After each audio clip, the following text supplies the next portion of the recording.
So God's head Yeah. is in Mars is it right like now. TF2?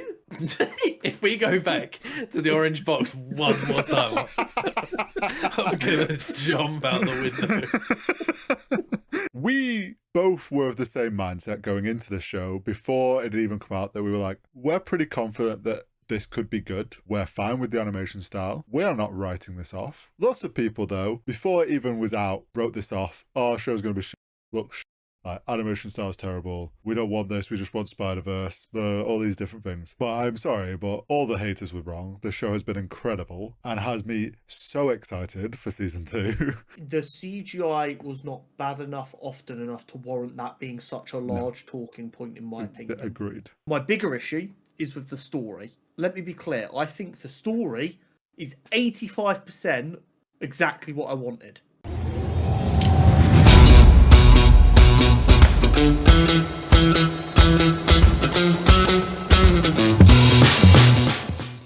Hello and welcome to episode 150 of Cutscene Convos. We've got a very busy episode this week. We have got a character profile on the one and only Tombstone. Yes. We've got the finale of Your Friendly Neighborhood Spider-Man. Yes. We've got Invincible season 3 debut. No. Week 2. Week 2. Week 2. Oh, it's been a long month. We've got Captain America Brave New World review. Yes. Josh is back for another segment of Gaming Monthly. And as always, we have the Nerd News Network. But for all that good stuff, Horizontal, how's your week been? My week has been pretty good, pretty chill. Finished off Josh's branding for him, which is live on his channel, so you should go check out Crumbs Collectibles. He's got his first video up, which was very good. Which is very good. So yeah, smash that out for him. And then obviously had the podcast and stuff editing, and then been grinding Marvel Rivals. I feel like it was over the weekend that I hit plat. Yeah, I think it was. Which means I've hit plat in both seasons so far. And considering we keep rank going into the second half of this season, I will be platting all seasons. Unfortunately left you behind, though you have hit gold today. Yeah, I'm gold. I'm almost gold 2 now. I told you just had to get good. That. If you get gold 2, we'll be able to queue again. Okay, cool. If I win my next game, I will be gold 2. Okay. The game knows I shouldn't be stuck where I was because I'm having you got average plus games for 45. me. Yeah, plus 46, plus 41. The game was like, listen, we know you shouldn't be down here. Just please win a game. Yeah, your gain is ridiculous when, like, me and Joe in plat are getting, if we win a game, we get, like, plus 28 to plus 30. The hidden MMO is clearly like, you are better than this rank. We need to move you up. It is pretty good at that. But yeah, just been grinding. It feels very good because when you win a game with that amount, you're like, right, I know the game knows I'm better than this. Let's lock in. I loaded up today and I went in with like super positivity, like loaded into the game like, good luck, have fun, guys. It was like, who do you want me to play? I'm like, whoever you're more comfortable. I believe in you. It does help. I will say, like, being less strict on like I'm always like, we don't need 222. Play what you're comfortable on, because at the rank we're at, like, it's better to be having teammates comfortable with it. But yeah, comfortable's better than a set meta for sure. As this episode is out, we'll have the new update, so I'm sure we'll both be already have grinded a load of the new characters. I'm so excited for them to add the thing in. But yeah, that's been my week. Pretty chill. How's yours? Yeah, not too bad. We're almost at £400 on the fundraising now, which is great. Good, really happy how that's going. And with a lot of people having multiple paydays between now and then as well, I'm pretty confident we'll get like 500 mark. There are a lot of people who are personally very interested in having my head, the weight on my head lifted slightly. So we'll see how that goes. Kicked into the new weight loss regime as part of training this week, and it's going incredibly well. I didn't realise how like terrible certain things I was eating pretty regularly were, like calories wise. I was like, oh, just by literally cutting that, I'm going to be so much closer to like the target calories for losing weight pretty aggressively. But yeah, so I'm not noticing feeling any more hungry, really. It's because I've replaced high calorie, not filling foods with very filling low calorie alternatives. But yeah, it should be good. I'm looking forward to it. Just a lot of exercise and thinking to go ahead. But I think I said in the chat, 2024 was arguably one of the best years of my life. Me and Jenna moved out. We've got our own place. For the first time in a while, work has been like stable and I felt comfortable and doing pretty well there. So 2024 was a good year. I'm like ready to make 2025 my absolute bitch. I'm like, you are just going to be the year I demand of you. Not even in like a uru manifesting greatness way. Just literally, I'm going to beat 2025 into submission. It will be what I don't tell it to be. Gonna have that David Goggins blasting in your ear. Yeah, literally. Who's gonna carry the am, votes? Yeah, I'm just like, fuck this. You will be the year I decide you're going to be, or else. So yeah, I'm looking forward to it. It's gonna be good. We love to hear it.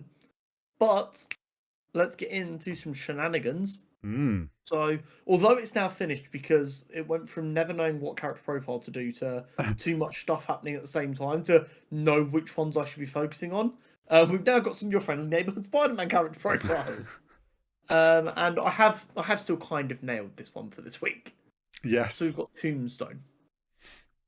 Alonzo Thompson Lincoln, nickname Lonnie, is the Harlem born and bred crime boss and enforcer Tombstone.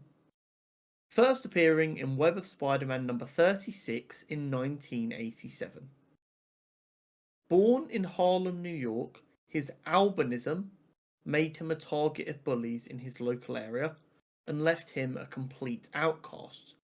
The only student who wasn't cruel to Lonnie was Joe Robbie Robertson. Lonnie took this lack of cruelty as a sign of friendship. In an effort to protect himself from bullies, Lonnie began working out intensely. This then resulted in him becoming so strong that he took on the role of school bully himself. After school, Lonnie moved to Philadelphia, where he then continued his bullying nature and became a mob enforcer. After living in Philadelphia for many years and going to prison numerous times, he had a daughter named Janice. Despite his poor moral behaviour, he was, in all measurable ways, a good father to Janice, despite not always teaching her the right from the wrong. Lonnie was later hired to work for Wilson Fisk by his arranger.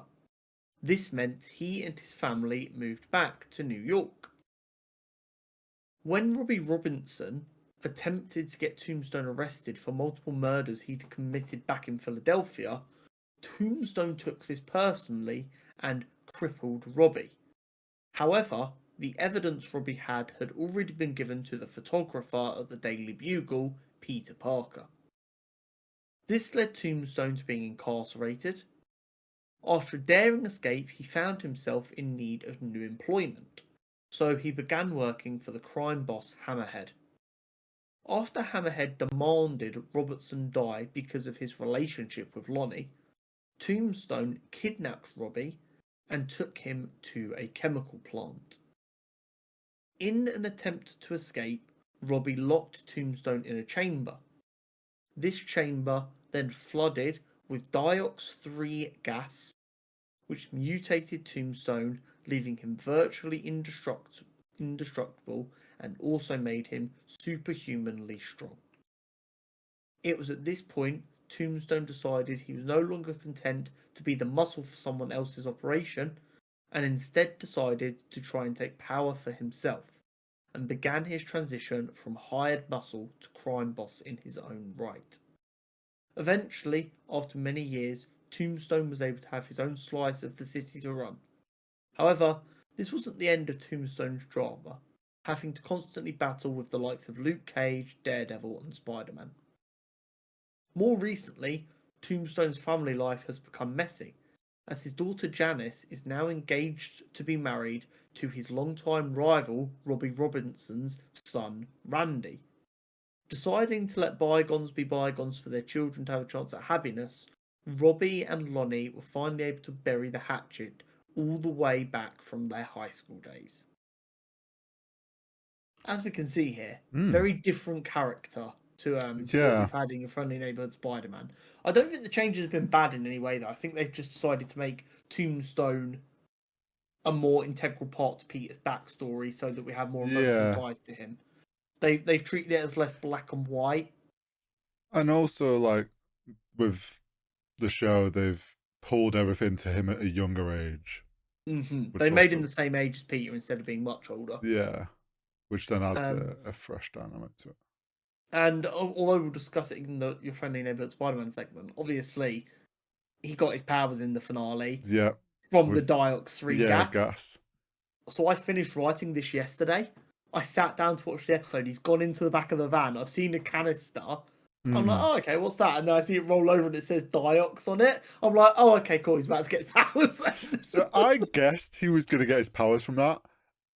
I didn't obviously know it was from specifically that. I didn't pick up on that detail. But I was like, oh, here we go. Because obviously we've discussed it as the show's been going on that at some point he's going to go through a change. So, yeah, I mean. And we also saw very late on in the kind of episode that his fingers are starting to get a bit more stony looking. Yeah, chromey. So it'll be interesting to see how they kind of tackle making him look like more like Tombstone, because obviously Tombstone's an albino. He is a black man who's got no pigment, therefore he appears white, which is what gives him like his quite menacing look. But they've not gone that way. Instead, it looks like they're going to have the gas have a side effect that kind of makes him look like he's made of stone, which will make the Tombstone name make even more sense, I guess. Yeah. Speaking of which, should we talk about Spider-Man? Get into the finale 2 episodes. I just want to say, we both were of the same mindset going into the show before it had even come out, that we were like, we're pretty confident that this could be good. We're fine with the animation style. We're not writing this off. We're hopeful that this is a solid and good show. Lots of people, though, before it even was out, wrote this off. Oh, show's going to be shit. Looks shit. Animation style is terrible. We don't want this. We just want Spider-Verse. All these different things. But I'm sorry, but all the haters were wrong. The show has been incredible throughout the whole of this season, from episode 1 all the way through to the end, and has me so excited for season 2. Oh, major star. So they set up so many, like we keep saying each week, oh, they just keep adding layers. I feel like the finale just was like, oh, those layers that we've like sprinkled, no, here are all the things we've set up. Like, this show is set for the long run, and I'm very excited for it. So, obviously we're going to jump about as we always do, especially when multiple episodes drop at the same time. Big takeaways for me. The using of the spider that they were creating from Peter's DNA and creating a time loop where he creates himself fucks incredibly hard. I like it. Yeah, I like the way they built to it a little bit, where it's like, oh, you destroyed the school. You thought I did no such thing. I'm like, no, you definitely did. We saw that. So when he said that, and I was like, wait, are we dealing with a multiverse thing? Like, it was a different Strange. And that was where I was kind of going as well. And then it started to click. Like, I think it was when the symbiote jumped through. Yeah. And I was like, holy shit, it's the same one. And then they broke the wall of Peter got thrown through the wall and the spider comes out of his thing. I was like, oh shit, this is going to be a time loop situation. And I'm like, how does this make fucking sense? We love time paradoxes. Yeah. When did it start? But like, I love that as they kind of alluded, like they sort of talked about it, not directly that was this, but Peter says like everything's meant to happen for a reason. And it's almost like what we kind of guessed of, maybe this Peter hadn't got like the spider tone thing of like he should have been bit. And we originally thought maybe he was never meant to be bit and he got bit by a random spider, but more so it found a way to make sure he was bit. Yeah. I really enjoyed that. I love the tease of a potential symbiote Spider-Man next season and where that may lead. Especially after your season 3 theory with Harry that you were saying about, oh, we need this symbiote suit to make Peter be a bit more angry to him. And then it's like, oh, we're setting up in that way, maybe? I enjoyed Peter bordering on going too far. I said part of the problem with Peter in recent years has been he's been kind of purified as having no issues. Him almost going too far is a very Peter Parker thing to do, especially young Peter Parker, who's so full of anger. Seeing Otto in his cell drawing on all the paper, sketching out his idea for his fun arms. like visuals. Yeah. Knowing that all of the tests that are going on Oscorp when we found out about the spider, but knowing that everything else is happening was very interesting. And that things are happening, and it shows that, like I was saying last week about how like the slow burn, if you don't know Norman's a bad guy, this show is giving you a bit of that slow burn. They went, right, now we're going to make it obvious that even if he's not a bad guy, he's not a good guy. Yeah, the moment the interns found out that their inventions had been used for something they didn't agree to help build, and this like sudden, oh, he has noble, like, in his head he thinks he's on a noble cause, but really he's just used a bunch of people to get what he wants. And the way he like egged on Otto when he visits him in prison was very much like, oh, this, if you didn't know, like, you'd be like, oh, he's very self-centered here. Part of it as well is, if you think about it, before these episodes, the only times you saw Norman in the show were when he was interacting with Peter. So you kind of got to see how Peter was viewing him. And then like the last 2-3 episodes, you saw him when Peter wasn't there a little bit, which gave you a bit of idea of what he's actually like, which I think that's brilliant writing. Not even a case of, oh, that's good writing for a kid's show or for a cartoon. That is just brilliant writing in unveiling a character's true intention. But then the last like 10 minutes of the finale sets up a lot. So Harry's creating a non-profit, which is going to go out and hire a bunch of geniuses. Yeah, called Web. I went through the names on his whiteboard. Oh, I didn't even think about that. Yeah. So obviously we had the people who were already interns. Yeah. So one of them is obviously Wakandan, which has its own connotations. Yeah. Amadeus Cho is a Hulk. The other girl is the character Finesse, who we saw suiting up with Daredevil at the end. This is what I was going to ask. Who the fuck is that? Working with Daredevil, because it's obviously the intern girl. So her character is Finesse. Okay. So on that board we had Max Dillon, which is a name you might recognise as Electro. Okay. Yeah. We had a couple of members that I'm not as familiar with that were a part of another team at some point called Girl, but Girl is an acronym, so I don't know what they are. But a couple of the names on that board were part of that team. Who else did we have up there? We had a couple of other heroes, and hidden amongst that list of actual characters, you also had the art director and the director of the episode. That's cool. I assumed most of them were just going to be people because I didn't recognise a lot of the names. Yeah. But so some cool names up there that are worth keeping an eye out for. Definitely teases for people that we can potentially expect to see. Is Web something that is in the comics that Harry sets Not up? that I'm aware of. Okay. There has been a couple of different arcs where Harry tries to use money to do good. Okay. So sort of similar idea. And like it's to an extent it's similar to kind of the story of Spider-Man 2 the game. Harry is essentially revived by Venom.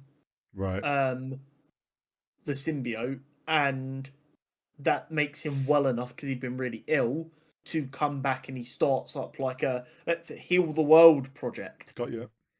And then when the symbiote takes over, it becomes a let's fix the world. Got you. And then you've got different connotations. So they're definitely looking at the entire Spider-Man mythos, not just the comics, which I don't actually dislike. I think it's doing quite a good job. I think the biggest kind of wow for me personally was the reveal that Richard Parker is alive and he's in prison. Because I'm right in thinking that Peter's dad usually always dies in a plane crash. Isn't that the usual thing, that his parents died in a plane crash? for the longest time, it was just kind of respected that Peter's parents were dead. Yeah. And I don't know exactly when it changed. I'm pretty sure in the original Ultimate Universe, it got changed. Look, they were dead, but they died as S.H.I.E.L.D. agents. Right. They weren't just people who died in a car crash or a plane crash. Uh-huh. They were S.H.I.E.L.D. agents. Then in the Amazing Spider-Man films, they toyed around with the idea of Richard Parker not being dead. In, I believe, a deleted scene. Can't remember if it made the cut or not. I can't remember. So they've clearly been playing with this idea on a few different occasions. I don't know if they've ever really done anything major with it. But yeah, it's kind of like the Parkers are dead. All that anyone has is May. The more interesting part than just Richard Parker being alive and being in prison is the fact that May knows about it and Peter doesn't. Yeah, so she's hiding it for whatever reason. So I'm very curious about that. I wonder if... Now, this is also kind of like my brain almost, like in that moment of trying to remember what usually is the case with Peter's dad, my brain was thinking, oh yeah, his dad's usually in prison. And I was like, no, that's the Flash. Because obviously, like, from the CW show and stuff, I wonder if they go like similar to the Flash's thing of like his dad's in prison for apparently murdering his mum, but maybe he didn't, and he was framed somehow. Maybe that's what they're going to go with, like, And or another it's a fall guy for Shield or something. And another insane revelation: the Watcher. Oh yes, I was spotted him. Just chilling in the sky. That is never a good sign. I think that's just them trying to tie in, like, all of this is MCU connected, like the animated. I'm going to be honest. I use the Watcher being there as further evidence of my theory of post soft reboot war. This is going to be the new canon backstory of the MCU Spider-Man. I mean, possibly. Like, I took it as like that. I think that, to me, I was like, that's their way of being like, this is an alternate universe, because the only time we've really had the Watcher has been in the What If stuff. I would love them to hide the Watcher in a live action film. It would be cool. Like in the clouds, but not like in such like a obvious way like they do in the animated, because there's more design there. But like a cloud formation shaped and it looks like the Watcher. Like that would be fucking awesome. But these final 2 episodes delivered massively. There's other thing. Well, obviously we mentioned Lonnie and he's turning like that silvery stone color. I did think that like the gas went off and I was like, oh, he's gonna come out of the van and he's gonna see his skin's already started changing. And then he hadn't. I was like, oh, maybe they're not gonna go for like the proper comic booky like design look. But then by the end of the episode, like the finale, when they showed his fingers are starting to show it more, I was like, oh, it's gonna be a slow burn, to which I think it's going to add on to Peter kind of then having to fight Lonnie and then sort of not click straight away. Yeah, I think he's going to be like, I can help you.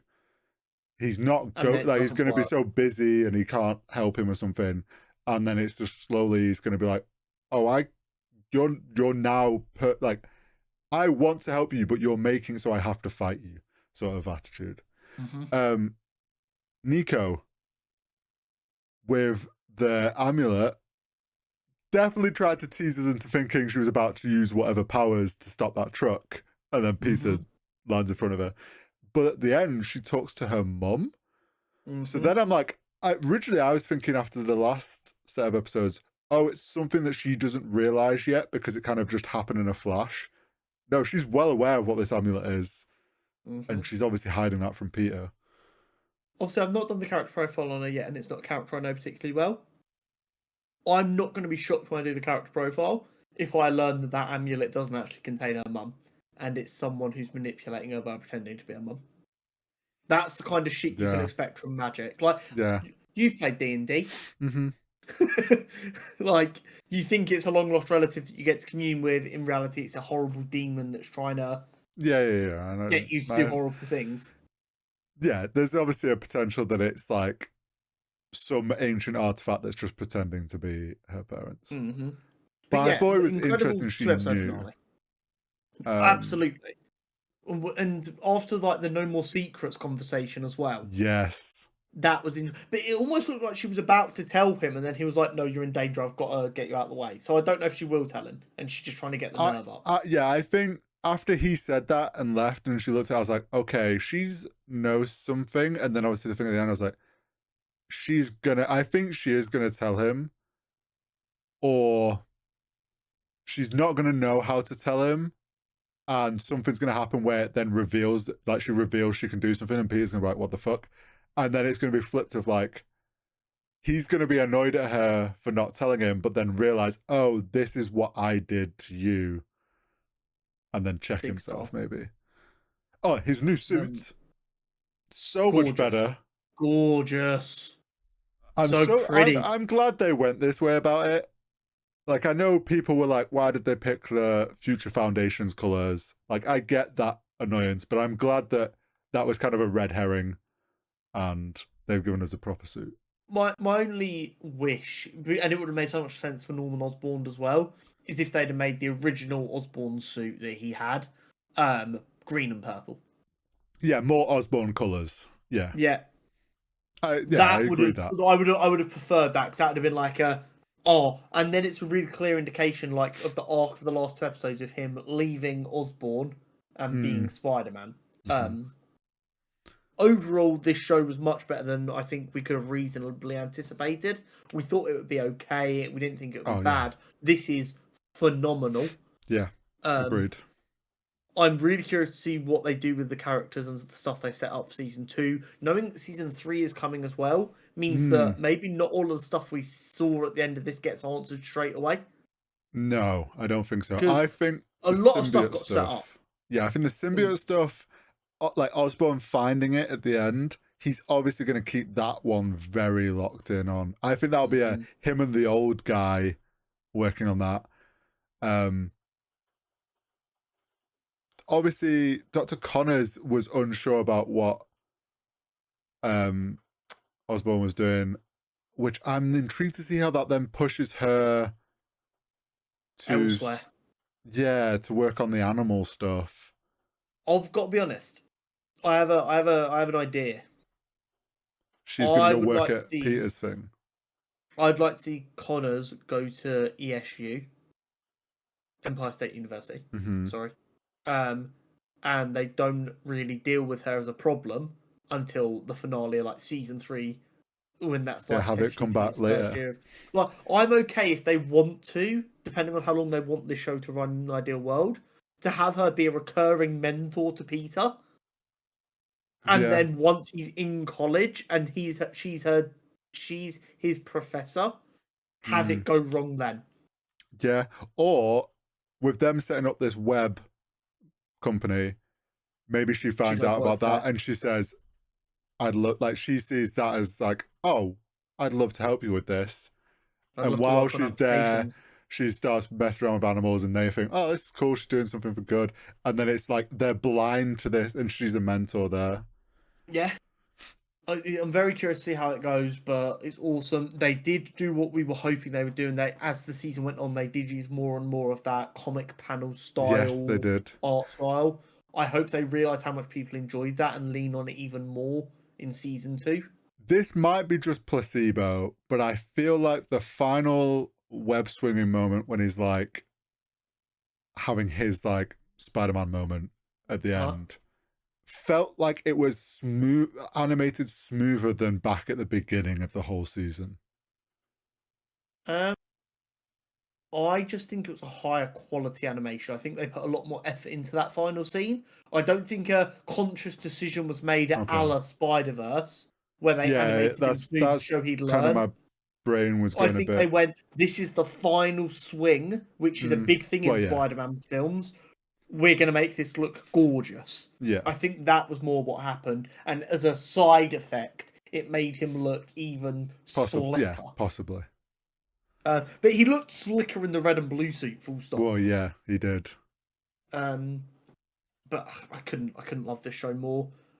At the minute, I'm binge watching all the Defenders stuff, ready for Daredevil. Daredevil coming. But if you don't need to do that, or if you've already done your binge watch and you haven't watched the show yet, it's an absolute must-watch, as far as I'm concerned. For sure. Invincible. Mm-hmm. Episode 4. One episode. I saw people complaining on the internet, Oh, I'm not surprised. and it took every fibre of my being not to track them down, knock on their front door, slap them in the face, and say, "You're everything that's wrong with the world." I will say, going from a 3-episode launch into 1 episode, I would have. It's quite the slam on the brakes a bit. 2 episodes into them weekly, it kind of feels fine, and we enjoy that. I do think the 3 into 1 was a bit abrupt, but obviously I'm happy to have 1 a week. We've been saying it. Don't get me wrong. If a show's there to binge, I will binge it. It's just who I am. I'm also fine because I'm used to it with animes. Like when new ones are coming out, you have to wait a week for an episode. And it's part of the fun. It makes you sit on it. So I am kind of glad that they're doing that. Also, will mean this doesn't feel like we just blast through this season and we've got, what, really? We're at the end of season 3 again already? Wait an entire year for a show. You're only going to get 10 episodes and they get rid of them in 3 weeks. So you're like, right, so what was the point? I loved, and we'll jump around obviously as we do, this like theme they're setting of when Mark starts having a bit of fun and getting lucky, narrator pops in and goes, "We're off to Alan." So here's the thing, you claim it was just 1 episode. It was 2 episodes. It was 2 shorter episodes. It was 2 halves. Yeah. No, it was, yeah. It was a very cool episode. I enjoyed it a lot. I enjoyed the way they did a non-traditional A and B story. Normally you cut between the two. In this they went, here is A story, there is B story, done. And also playing that off as like, oh, we legally at this rating can't show you that, so we're going to go to the B story now. However, if anyone wants to see that, I do have a link for another place you can see the full uncut. Oh, no. I'm sure it exists. I haven't actually found it, but it's out there. But yeah, so it was quite funny to see the people from episode 1 who had stolen the Declaration of Independence. We thought they would be back later. Essentially kidnap Mark. Yeah. I did find it funny when we find out what they were hoping to use the Declaration of Independence for, though. Yes. When we thought the ink had magic powers. I mean, when you get this story of like this idea that Earth's now been under the rule of this like undying king, he's gone like mad, he's killing everyone. We're trying to rise, like, and it's been years. They've probably stumbled across that in some. It's like someone in the future stumbling across Twitter, and it's someone just making a sarcastic post like, "Oh, yeah, people, if you just use the ink from the Declaration of Independence, it'll kill whoever's in charge." Yeah. And they've seen that and gone, "Oh shit, we've got to try this." Like, no context to what that's from. Yeah, absolutely. Did you expect it to be immortal? Yes. The second they said he's been in charge forever, I was like, okay, it's immortal. So in my head, because we knew we were in like a different universe. Just the future. Oh, see, I took it as a multiverse. So my brain was like... This is just the future. One universe, different times. Well, that's where I misunderstood. And because my brain went, is this Omni-Man in another universe where then he's... Or is this Mark's gone like mad over the years because he's just lived forever defending Earth? The reason I didn't think it was going to be Mark was purely because they would have like recognized him to an extent. Yeah, I get you. Omni-Man was an option, but it was the fact that they were like, he's the Undying. I'm like, well, that's just like a synonym for immortal. That was my least surprising outcome. I didn't definitely know it was going to be immortal. Yeah, I get you. But I was like, immortal won't surprise me here. I did like the way they played with the notion of him living that long, though. Yes, and once again had us questioning our morals about... This show is kicking the fuck out. Mark having to deal with the fact of this. I know this person currently, and he's done so much good for Earth. I can't pick that. my brain can't understand that he would have then done so much evil that he deserves to be murdered by me. Mhm. And like that moral dilemma of he wants to go, but I don't think that's the right outcome for him. He's begging me to kill him, but I don't want to kill him. What's the right thing to do? Yeah, and unfortunately, him eventually forcing his hand to do it. The obviously brutal that he just rips his head off, and those two twins are like, "Oh, wasn't expecting it to be that way, but okay." And I enjoy the running gag that Immortal loses his head all the time. yeah, and then Mark says, "Keep those apart because he will just grow back together." It was an interesting, like, how would that go if Mark left him in, like, someone who is, even we've already seen, he's kind of like this, not purely good, like, he's more neutral. Yeah, he's trying his best to do Yeah. what he thinks is right, but he's willing to make hard decisions. Yes. And then we got to see how that might play out for a future. I think the biggest, most interesting part of that was finding out that he called Mark the Emperor. Yes. And that he was like, you asked me to do it. I trusted you. You're a good friend. I thought you'd come back. Why did you never come back? You asked too much of me. I know you're brilliant and fantastic, but I can't do this. I'm not you. Because you can take that as two ways. You can take that as like Mark, like, is such a good hero that the universe goes, he should lead us, which sounds insane and highly unlikely. Yeah. Or does Mark go a dark path? But also, as we know, time is in flux in the Invincible universe, sorry. So, like Eve said, that future isn't you. No. So don't worry about it. Which is a very difficult thing to do, isn't it? If you were to go to the future and you would find out that you become the Emperor, you leave someone in charge and they kill everyone, you will feel responsible, but it's not your decision to make yet. No. And anything you do could change that path. Has done this. Yeah, a future you's already done this. So maybe you have to do this. Maybe you don't have a choice. Maybe because of the notion of time travel, free will doesn't actually exist because what you've already done already has to happen for that to be the future. Yeah.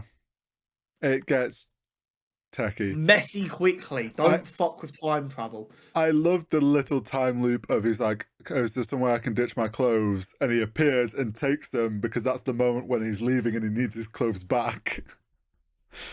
That was a really little fun little. I also saw a funny edit of it's like Mark getting kidnapped from Eve's point of view. And if you look, her turning her head does sync up literally with the last shot you see of her. So he literally is instantaneously returned. Yeah, well, time travel for you. Very, very cool. I enjoyed that. Shout out my boy Mark. Eve is a lovely lady, and he's done a great job. The second half of the show, we go to our lovable comedic friend Alan. I will never not love Alan the If Alan the Alien has a million fans, I am one of them. I love that we finally got to see all the attempts at killing him and how it constantly kept going wrong. And this whole the line of these guys are really bad at this. Yeah. That whole animation of all the fight scene with the Viltrumites was so well done. That realization of Omni-Man saying goodbye, friend, being that moment of Alan's like, well, I've done enough for him to consider me a friend, so clearly I'm making headway. Even if he's not quite ready yet, I have to do something because he can't die. He's going in the right direction. I just need to save him from force his hand a little. Yeah. And the reveal, like the kind of let on at the end, he was like, I might have played it up a little bit that I was getting bested. Which just shows how fucking strong he is. Seth Rogen is a phenomenal casting decision for Alan the Alien.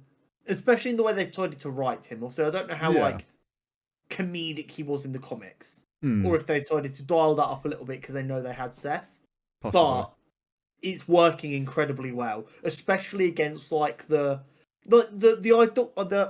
ideal comedy duo is always the straight man and the clown. Yeah. And they've got that with Omni-Man and Alan, and it's working really well. They even got to do it with Alan and Beastman when he's like, the party's... Battle Beast, sorry. Battle Beast, yeah. Do you want to join the party? And he's like, what is this party you speak of? Will there be killing? Will there be Viltrumites? And he's like, yeah, there's a couple of Viltrumites. Well, 3, but one of them's a friendly. And after they've been fighting the general guys, Fridge is like, you've lied to me. But that whole dynamic was so funny.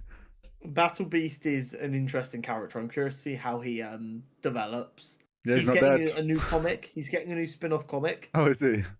Yeah. I love the notion that he's just angry that there's no one willing to fight him. He doesn't fear death. It doesn't seem like he particularly wants to live. He just wants a really good fight. Yeah, it seems like he's fought a load of people and they've just disappointed him, like a disappointed dad. So I'm like, I'd love a little... I'd happily have a side animated series where we get to see him go through those fights. And it's people being like, oh, I'm going to beat you. And he absolutely destroys them. And he's like, you've disappointed me. Is he going to be like the power scale character for Mark? Is it going to be, we see Battle Beast be this fucking boss that beats loads of powerful characters? And then eventually Mark just like one punch mans him? Possibly. That or Alan's going to beat him and we're going to be like, oh, Alan's like that. Alan, that dude. The reveal where Alan's like, shit, we need to get out of here before they come to get us. And Omni-Man was like, no, there's less than 50 purebloods. Like, they haven't got those resources. That reveal of like, oh shit, they can win this. Mm-hmm. And if you look back at everything we've seen so far, it makes sense. Yeah. The most we've ever seen is 3 at a time. Mm-hmm. They are desperate to not kill Omni-Man. Yeah. They were doing everything they could to get him to come back to their side. Yeah. That's why they're willing to accept Mark, who's only half.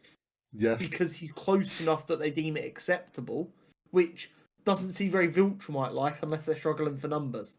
Like, when you look at what we've seen, it makes a lot of sense. Mm-hmm. And it absolutely is a case of, this is winnable. If you play it smart, Mark, Nolan, Alan, and Battle Beast. Yeah. As long as they don't try and take on like more than 6 Viltrumites at a time, they can kind of get it done. I mean, there's 2 options, right? They either all group up on Earth. Battle Beast probably won't want to because they get bored. There's not enough people to fight. But like the other 3, the Viltrumites are unlikely to send more than 1 or 2 at a time to Earth to try and get control of it. They're not going to put their whole force on one planet because they can't afford to. And also, Earth is just... It's not like in this show they've given any reason for Earth to be a particularly important planet. So it's like they could just play defense and probably be able to fight off every single Viltrumite that comes and then know that, okay, Earth's safe because we've just fought them all off. If they want to push at them, then yeah, they've got to be a bit more careful and not take on too many because they could screw themselves. We've also got to know Omni-Man doesn't know that Alan's like leader is a Viltrumite that left. Yeah. So technically there could be 1 or 2 that are on that side. So that it's even less than 50 because Omni-Man doesn't fully know how many are actually still alive and still part of it. We know Omni-Man is definitely one of the more powerful Viltrumites based on the way they spoke about him. Yes, and he's has been around. I do wonder, like, I'm aware of some of the names of some that are to come. I'm very curious about how badass some of these are compared to Omni-Man. Because like this entire show seems to be, for better or worse, so far I think it's for better, a power scaling pissing contest. Yeah. But they're doing it in a very entertaining way, so I don't have an issue with it. I am very curious to see where that develops going forward. And not having a clear picture, because I've not read the comics, I think I'm good to finish Compendium 1 now, though, based on what I'm seeing online. so I might finish the one I have got. Yeah. I think we're in a very fun spot where shit's going to get quite wild. And it's going to be a lot of fun to see some of the battles, some of the issues we come to face. The characters develop and change a lot by the sounds of it. And, like, I'm not sure if Season 3 is supposed to encompass what is known as the Invincible War, or if that's going to be, like, happening as Season 3 ends and Season 4 is going to be more of the Invincible War or what. Got you. But that, I think, is like the next big thing that we're waiting for. Mm-hmm. So I'm very curious to see how insane that gets. But actual, like, what is happening on Earth story progression was very minimal this week. Yeah, you got the... Mark went to the Pentagon and Cecil to be like, just beat his way in. And it's like, why are you watching me? He's like, well, if we were watching you, you wouldn't know. So Mark leaves and they're like, but we are watching him. And Cecil's like, yeah, but that's not us. Who the fuck is that? Because even they're like, who the fuck is watching the person that we're watching?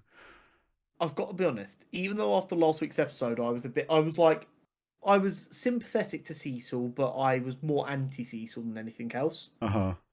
That interaction got me more on Cecil's side, because he handled that like a fucking champ.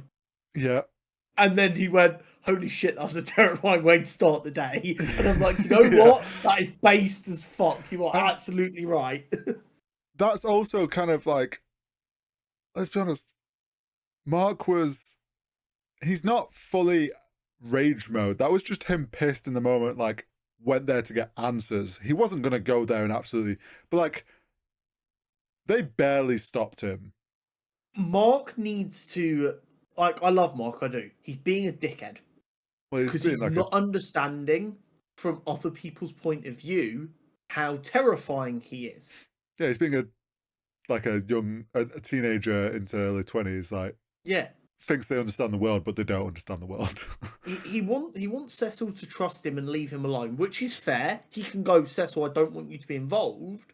But when Cecil's job is to protect the Earth, and that's literally his job, and you are powerful enough to flatten the Earth, you storming in there and blowing shit up. Well, that's the other thing. He's like, I don't want you controlling me anymore. I'm not working for you. And then he smashes his way into the Pentagon, and you're like, what do you fucking expect? How do you expect him to respond to you doing this?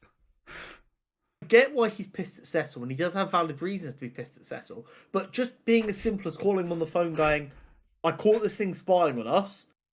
What the fuck is it? Is it you? If it is you, we have problems. Do not fucking lie to me. Or just go to the Pentagon and don't bust your way in. Just I'd like to see Cecil drop the thing and be like, "What the fuck is this?" Yeah. Like there's ways to do it. He's being a bit of a petulant child. I think, and I get it. I do get it. But and I for the love of God, Mark. The story is Oliver's going to see him doing this, and I think it's Oliver's going to start copying him, but obviously not know the limit of when to stop. And that's going to make Mark go, he's learnt that from me. Like, I am fucking up. And that's going to be that. I think that's going to be the moment of where he checks himself and is like, oh shit, I am doing this wrong. It kind of makes you ask yourself the question, does it? Are you really a hero if the people you're saving are scared of you? Yeah. And when Mark gets to that point where even the random citizens he's saving are terrified of him, are you even a hero at that point? It's basically being Omni-Man. However, he's dating Atom Eve, so he's winning. I mean, I'm wrong. I like the idea that they're going to get their own place, that she's probably going to build. Yeah, like I can't get over the intelligence of the writing, and I assume it came from the comics. It wasn't randomly entered in for this. The notion that yes, her power's allowed to create anything, but because she doesn't fundamentally understand solid buildings and piping and electrical and stuff, they're not sound. Well, yeah, the best thing she's built is a tree house, because that's pretty simple. Everyone could probably visualize a tree house structurally. So she's going to learn how to do that. I'm like, that is such a cool concept.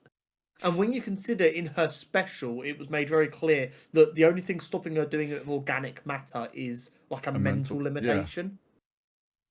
Yeah. Does that mean, yes, she could create life if she wanted to, but it would be a fucked up, horrific, like eldritch horror, because she wouldn't give it the right amount of lungs and like bones for support and shit. Yeah, maybe she'd give it an exoskeleton. She'd make it an exoskeleton, but make it 80 foot tall, and like, as anyone who's done any level of biology knows, something that big can't support an exoskeleton. So she creates it and it just fucking crumbles in on itself. Yeah, let's maybe not put her in therapy to work past that block. Maybe not. Like, insanity, but yeah, really, really cool. I'm loving every second of it. I got a feeling next week's episode is going to be, the episode that's going to come out as this episode's come out, is going to be fucking wild, because that episode, in the grand scheme of the world, was relatively chill. It had some big revelations, but nothing too insane happened. I'm just like, are they about to whammy us with like an Oliver death or whatever? Oh, I don't know. Oliver going too far or something. Yeah. I don't know how long Oliver is around for. Yeah, we don't know how long like this arc of Mark being like super aggro is going to be. Yeah, and I guess part of the thing as well is obviously his mother's species don't like live for like a year or whatever it was. Yeah, so he's going to age rapid. Yeah, but also because of the Viltrumite DNA, he lives longer. So what is his life expectancy? Does anyone have any implication? Because if he lives to 16, that's like 16 times his normal lifespan. Yeah. Which the Viltrumite DNA could explain. Yeah, I guess we'll just have to wait and see, don't we? Do you know what I mean? Like, this is what I'm trying to gauge. Because he's aging faster, but that makes sense. But is he just going to get to like maturity and just stay that way for 400 years, or is he going to live his entire life in like 20 years instead? I don't know. And just become like supreme god powerful. Captain America? Yes, the MCU is back. This film had an interesting release. Yes. That's one way of putting it. It had a mixed early response.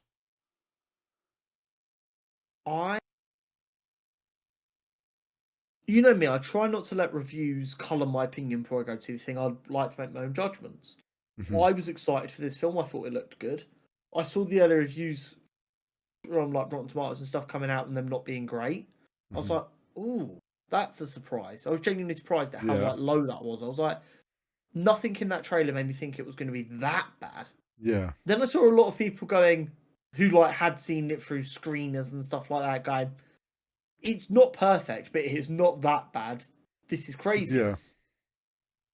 And then obviously I went to see it like opening night on Valentine's Day, and I'm sat there, and I'm like, okay, I'll sit down, I'll watch it, I'll see what's going on.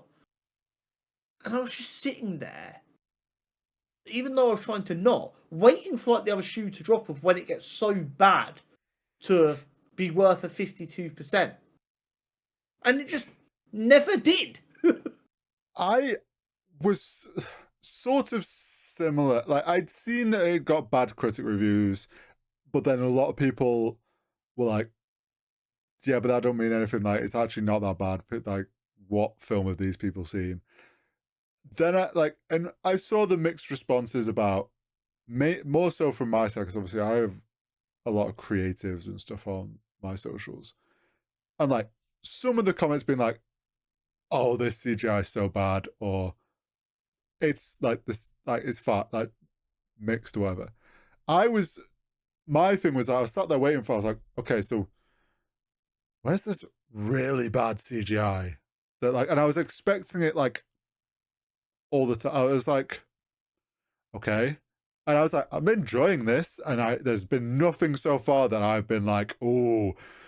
There was only one time in the whole film where I immediately went, oh.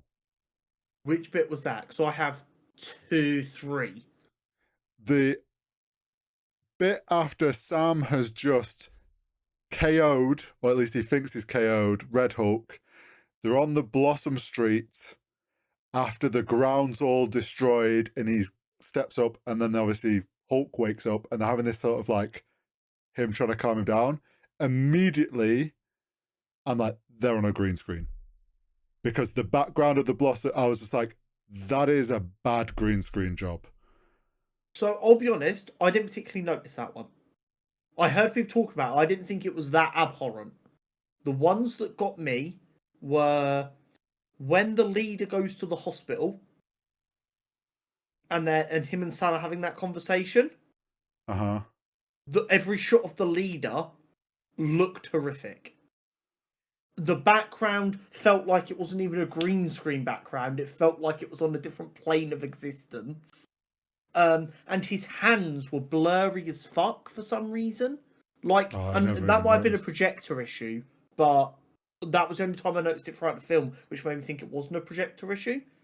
And yeah, it was like a weird shimmering going on. The other two that really, really I didn't like were Betty going to see Ross at the end.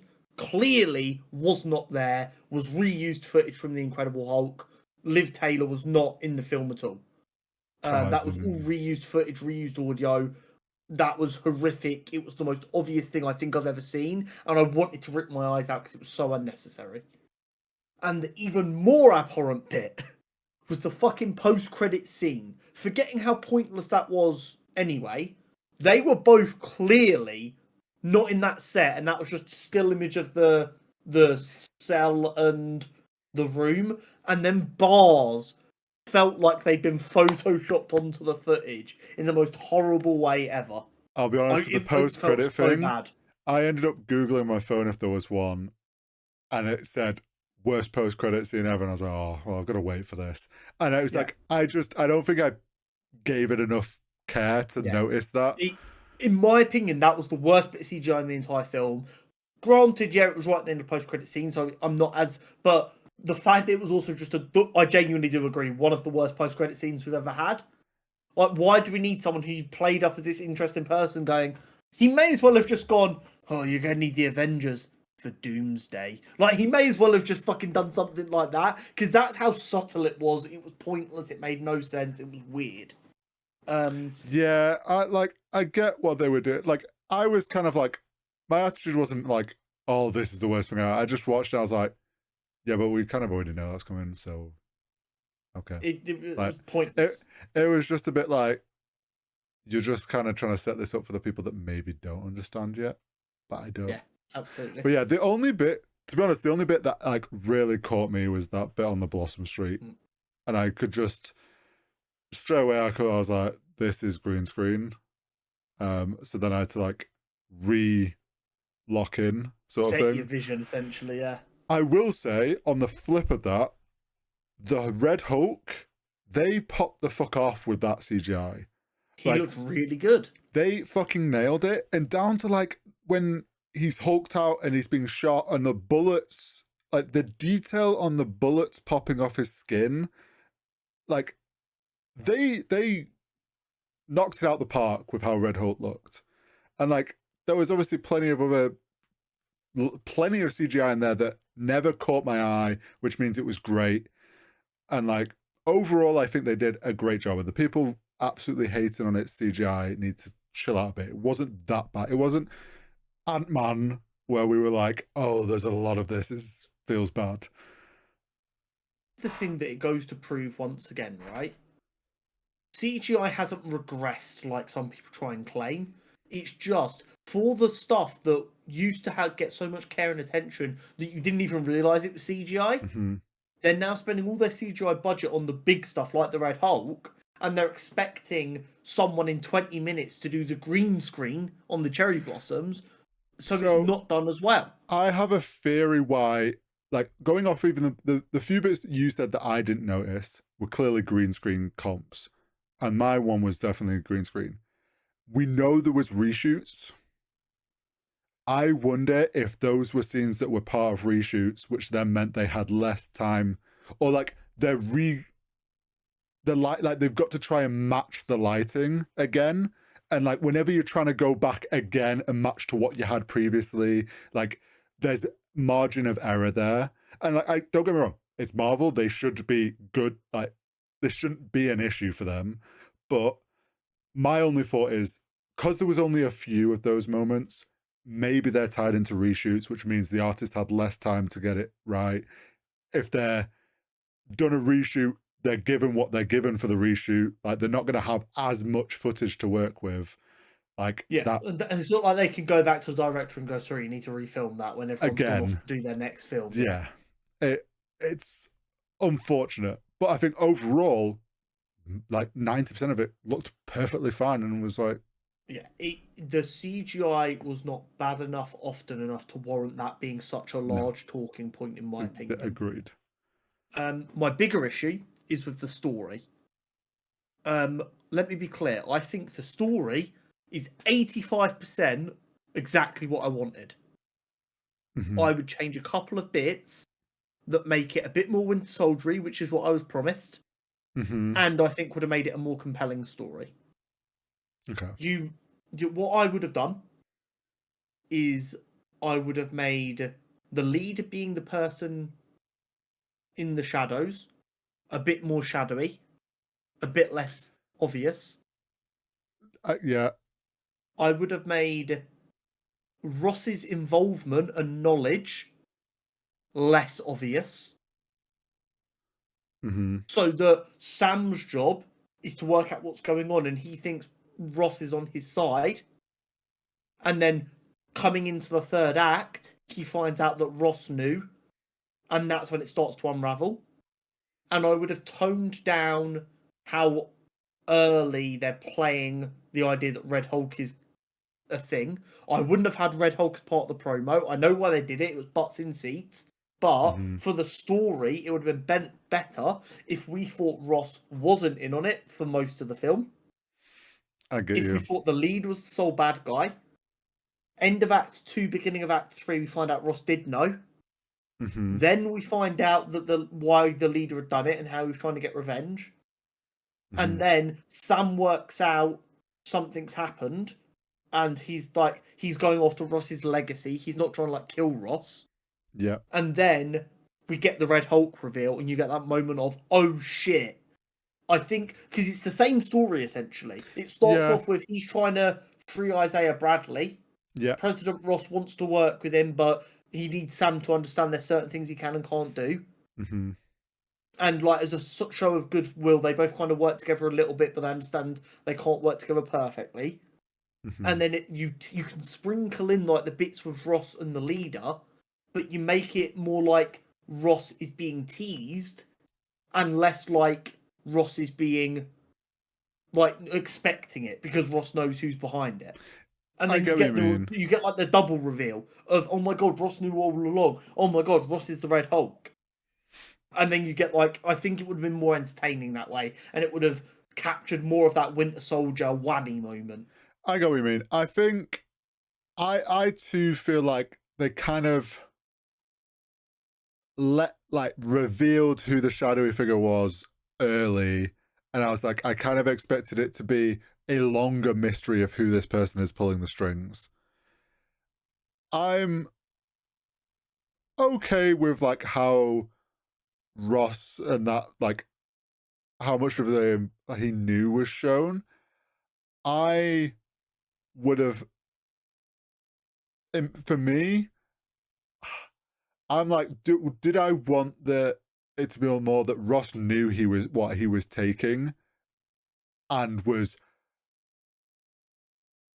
doing it because he knew it was keeping him alive, but he was like, oh well, I'm in control, I'll never let a Hulk out. I know what these pills are doing to me, but I'm kind of, he knew what it was doing, but he was okay with it, but he was keeping it secret. And then him losing control is him going, oh shit, I can't, I am what I am against. But I do agree. I think the leader should have been kept more shadowy and it been more of a. They also something I don't know if you noticed in the trailer. There's a line where Sam's like, "Respectfully, sir, your inner circle is compromised," or whatever. It's something along those lines. That wasn't in the film. No, it was. It was when he burst down the stairs. He goes, "Sir, your inner circle's been compromised." He does say that line. They might have moved It where wasn't I was as big expecting in it. it wasn't as big an emphasis. But it was like, much like more of a throwaway line. I think there could have been more in that, like you said, where they're working together to like figure out who the fuck is playing them. Exactly. I will say, story-wise though, I love the dynamic between Sam and Jacqueline. Yeah. Falcon and like that dynamic between the two of them is so good. Let me be clear. Anthony Mackie, Harrison Ford, the actor who plays Hakeem, phenomenal. The acting in this film is some of the best we've had in the MCU in a little while. There was some really good acting going on. Really enjoyed it. I think what my issue with the story boils down to is because of the way they advertise the film. We are ahead of the heroes the entire time. Yeah, I get what you mean. Like, when you know the Red Hulk's the marketing, we know it's coming at some point. Yeah, middle of the first act, second act, you know that he's been using the leader for activities, and you see him popping pills. Yeah, straight away. Although maybe it's just me because maybe I'm smarter than the average viewer, or maybe they bank on the average viewer being dumber than they are, or whatever it is. I'm instantly like, cool, so the pills are going to turn him into Red Hulk. I'm now instantly waiting for all of the characters to catch up to where I am, which means you can't surprise me. Yeah, no, I get what you mean. I think I was on the flip of, at first, I was like, oh, the pills are keeping it in check. Like, they're like an emotion suppressant. Because obviously I know he's Red Hulk, so I'm like, oh, he's worked with the leader. He's purposefully made himself into Red Hulk. The pills are like emotion suppressors and like keeping like, and then I start to realize, oh wait, no, he's been that like they're gonna turn him into it and he doesn't know. I think they expect the audience to maybe be more my side, but still, we're all there expecting. Oh, Harrison You're Ford's still ahead. Yeah, you're still ahead. The mystery is lost. I did also like was it Sidewinder? Huh? His character was sick. Do you know what I really enjoyed about that? The fact that we got a villain who was set up, not killed off, and they can use again. Now, don't get me wrong, the MCU did that in the early days and then just never paid it off until 17 years later. But if they were a bit quicker this time, that's brilliant. Yeah. There's a cool character to reuse. I loved the ambush fight scene, like, because that showed Sam can fucking hold his own without kit, without anything extra. Like, he didn't need the shield or anything. Like, no, this man can hold his own against someone who was clearly a very good assassin. On a number of occasions, they make it very clear that Sam is working incredibly hard as Captain America, working hard to be the best he can be physically, learning loads of other languages. Yes. So that he can communicate. Like, you can tell that Sam's gone, right. Yeah. I know I'm not Steve. I'm Sam. What would Sam do? I'm gonna be, I'm Captain America, but I'm for everyone. I'm gonna learn how to communicate with people in their native tongue. I'm gonna make sure I'm doing all the training I can do to be the best I can be. You're completely right. It was very, very good. It was so much fun seeing Sam kind of execute without needing his gear or his teammates. He was like, no, I'm fucking competent. Yes. The way they put Sam across was brilliant. It was so nice to see Anthony Mackie get his like moment. He fucking crushed it. Such good acting, top to bottom. What I will say. Okay. Couple of things. Nitpicky things, but what else we got to do on the podcast other than nitpick? Every film has things like this. I accept it. Some films are better than others at hiding it, however. Okay. Product placement. Oh yeah, no. Yeah. The airdrop product placement for iPhones is fucking barbarically obvious, and it genuinely took me out of the film a little bit. The I first looked time back in pretty quick, but I'm like, why are we wasting 30 seconds explaining how airdrop works? the first time Harrison Ford, like the president, has his mobile, it's quite clearly an iPhone, and I'm like, okay, so Apple's paid for product placement in this. I'd also say Dodge. I think it was a Dodge truck. I was like, okay, Yeah. there's your car placement. There was a Yeah. couple of times I will fully agree that I was Yeah. like, oh, this is. It wasn't so bad, but it just like the Apple one with the airdrop thing was just particularly I get it. infuriating to me for some reason. Also, you won't even realise this because I didn't realise this. Oh. Yeah? The bad guy that Sam fights in the church, just outside when he gets away. You know, the dude he has a one-on-one with, the big dude. The bigger guy, yeah. Yeah? So he's another villain whose name I've forgotten that they just turned into a generic military dude. They've taken a whole costumed character and just turned him into a generic military dude. And then the Navy SEAL that Sam has a couple of interactions with that dies. Yeah. He's Demolition Man. Oh. Another costumed hero that just gets turned into generic military dude who then dies. Do you know what? And this plays into the soft reboot and what we're hoping, and going off like things we got in the animated show. I wonder if they've become so self-aware of that they keep doing this, that they're just like, we're gonna keep doing it because in this world of the MCU, that is just the theming of, it's a lot more military, a lot more like real life themed, if that makes sense. That with the soft reboot realism they go for is I'm getting bored of. Well, I think they're just letting it run now, and they're leaning into it a little bit and like whatever, because if they're doing this soft reboot, they're gonna be like, that's where we're gonna have all the fun. Genuine hope is the Fantastic Four, which is not that realistic, it's retro futuristic. When that pops off and everyone's like, I fucking love it, it feels like an actual comic book film. I'm hoping they use that, as you say, to go, right, soft reboot. Everyone is getting unrealistic, impractical looking costumes that look like superheroes, and every motherfucker who's ever worn a costume is getting a costume. Yeah. We're gonna get some Oscars for costume designs, motherfuckers. I think there's a possibility of a soft reboot that happens. But yeah, I get that annoyance of they keep doing this with military guys. And a personal dislike of mine was the leader design.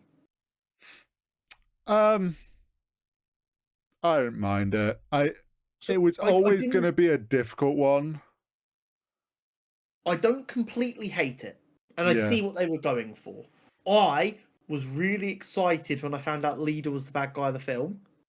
For tall fucking head with like massive, like with normal hair and like the sharp V. I was like, that's gonna look goofy as shit, and I cannot wait. I get that they decided to go body horror instead. I get it. I just don't like it. If they wanted to go body horror, I wish they just still made it bigger.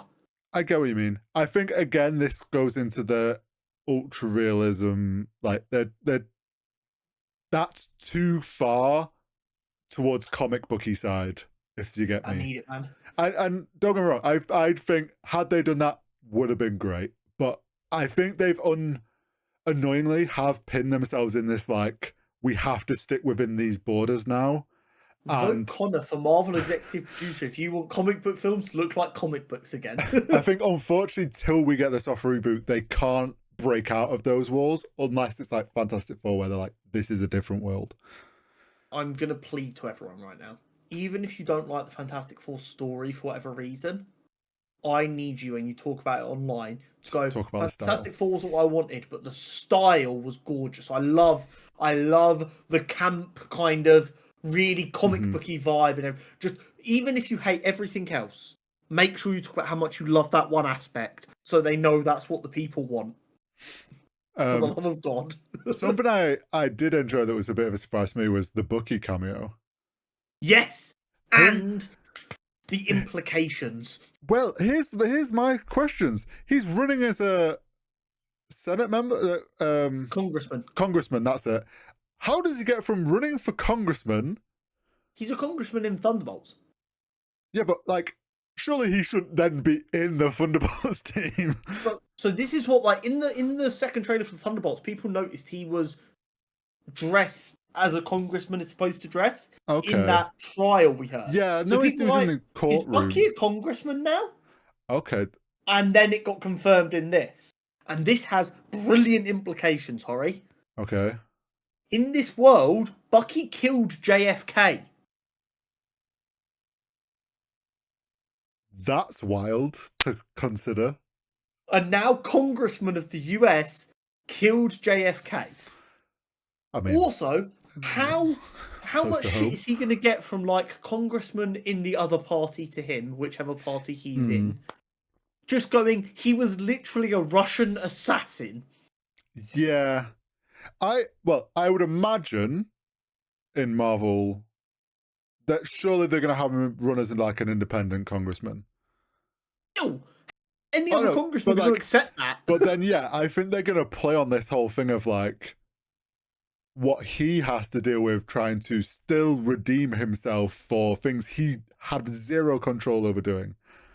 And also, it's very funny because I'm not sure how aware of this you might be, but there is like a kind of understanding that no matter what, there is always at least one Russian operative in the House of Congress.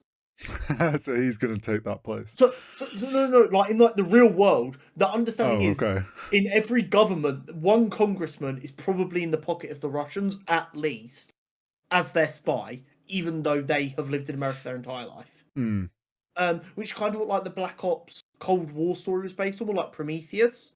The whole idea of a character infiltrating the highest ranks of US government despite being a Russian loyalist. That's the kind of idea. Like, they've always got a congressman that is owned by them. Yeah. The implication that that person exists and Bucky is probably the one that everyone's like, oh, it's probably him. Yeah, but he's actually like, else. No, fuck Russia. Is also funny. But yeah, that's going to make the Thunderbolts even more interesting because imagine it's it won't be a re-election because we know he's just been elected. Yeah. But imagine this was happening in a re-election year and you're rushing against Bucky. And they're like, he's not even at the debate tonight, Congressman. Bucky's not here tonight because he's just stopped a plane from crashing. Yeah, he's currently on a top secret mission for the CIA. Like, well, as we know, Americans love a photo op where someone's almost died. That man literally saved half of the globe. Yeah, it was an interesting surprise for them to drop that, and I was like, that's such a... Knowing what Bucky's gone through and all these different things, it's like, he's gone the congressman route. I'm really proud of Bucky, though, because we know how much he was struggling at the end of Falcon and the Winter Soldier. So to see he's now feeling healthy enough that he trusts himself enough to run for Congress is fucking awesome. Something that I... Like, it's a small detail, but I did enjoy. The security woman being ex-Red Room, and considering we know that all the Red Room girls were like free to go do what they wanted, and that there's like, oh, they are going to crop up here and there, these like highly trained soldiers. Yeah. Obviously, that character has caused a lot of controversy online. Oh. That character is a character known as Sabra, who is an Israeli superhero. Right. That has some implications right now. We're not going to get into it. It's for... People shouldn't be killed for just who they are. Well, yeah. And it's difficult because that's caused a lot of controversy, and a lot of people have rightly gone, that character didn't need to be that character. Yeah. So people have kind of got an issue with it. Also, Red Room is completely Russian. Like, yeah, they had girls who were from all over the world, but they were all Russian as far as they were concerned. Okay. So that's kind of weird. But If they would have just made it a former Black Widow, I Yeah. think it would have made much more sense. Yeah, it's one of them. It's Yeah, one of those little details that, let's be honest, like the adamantium stuff, was I think Marvel. My attitude is, Marvel's basically with this film was like, shut the fuck up. We've finally acknowledged it. Like, Yes. let's be honest. Yes, the adamantium thing played into this like political story that was going on, and it was a useful tool in that.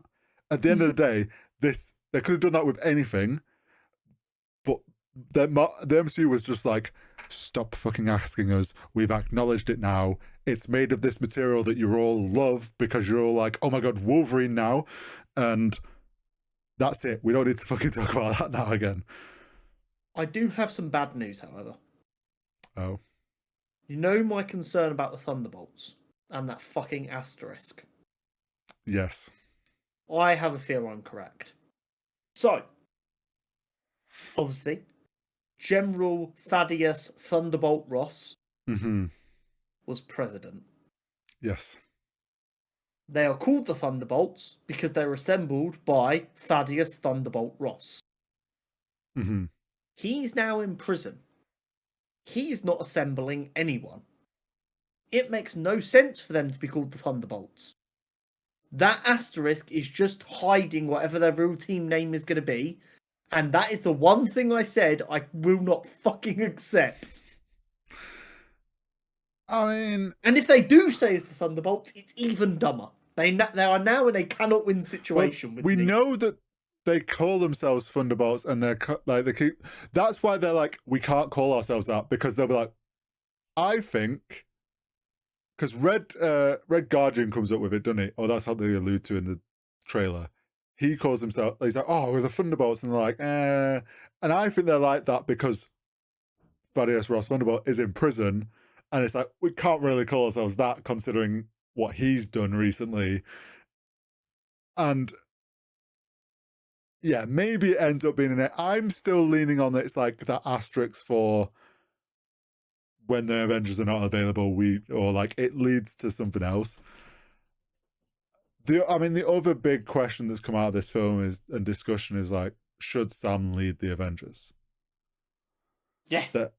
I'm of the opinion that Cap doesn't have to be the person that is the leader.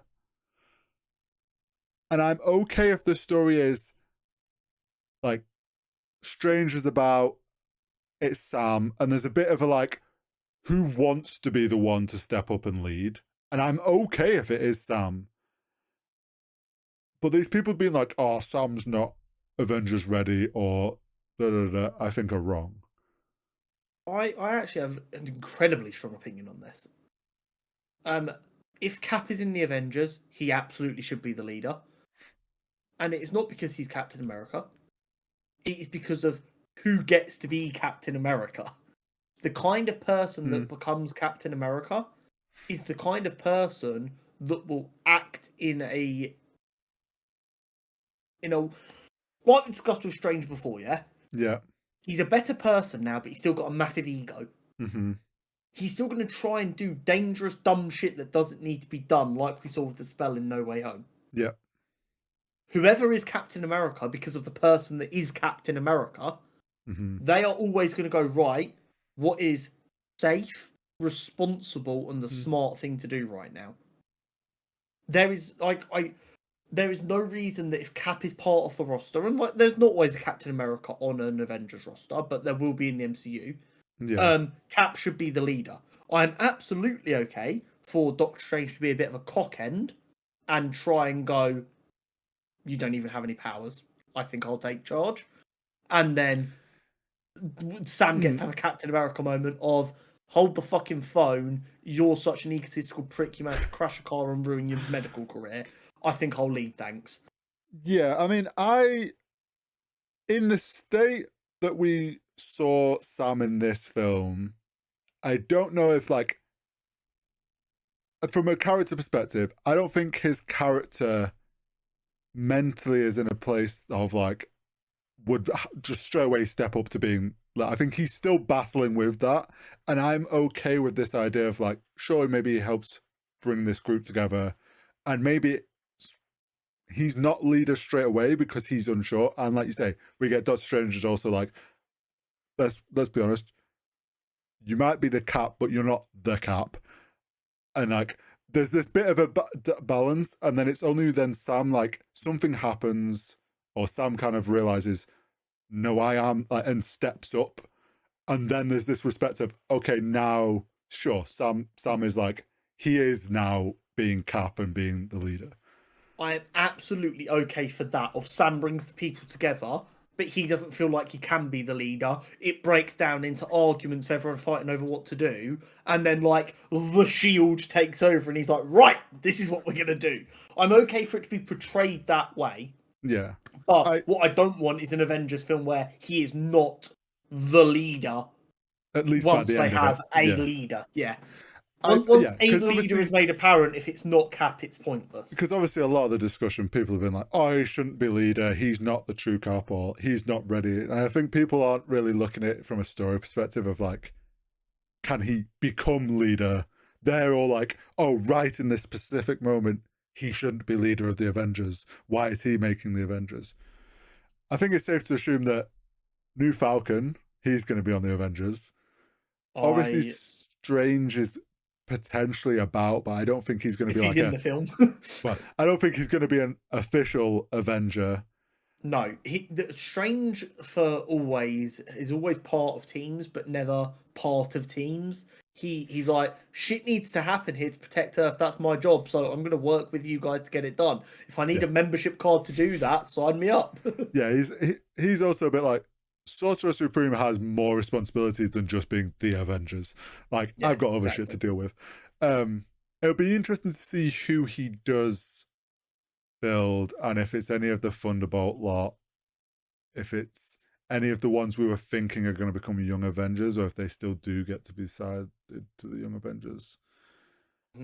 I think a more interesting post-credit scene would have been Sam starting to compile a shortlist, and you could have had some funny names on there, just like for shits and gigs or whatever, as like throwaway comments. But that would have been, I think, a more compelling post-credit scene to tease a little bit of who might be on like the new Avengers roster. Do you know what it should have been? It should have been him in there, whatever that office base of operation was, wherever the fuck that is, because we know which was gorgeous that we saw for like 5 seconds. Yeah, I was like, I wonder what building this is in, because obviously it's not Avengers Tower anymore.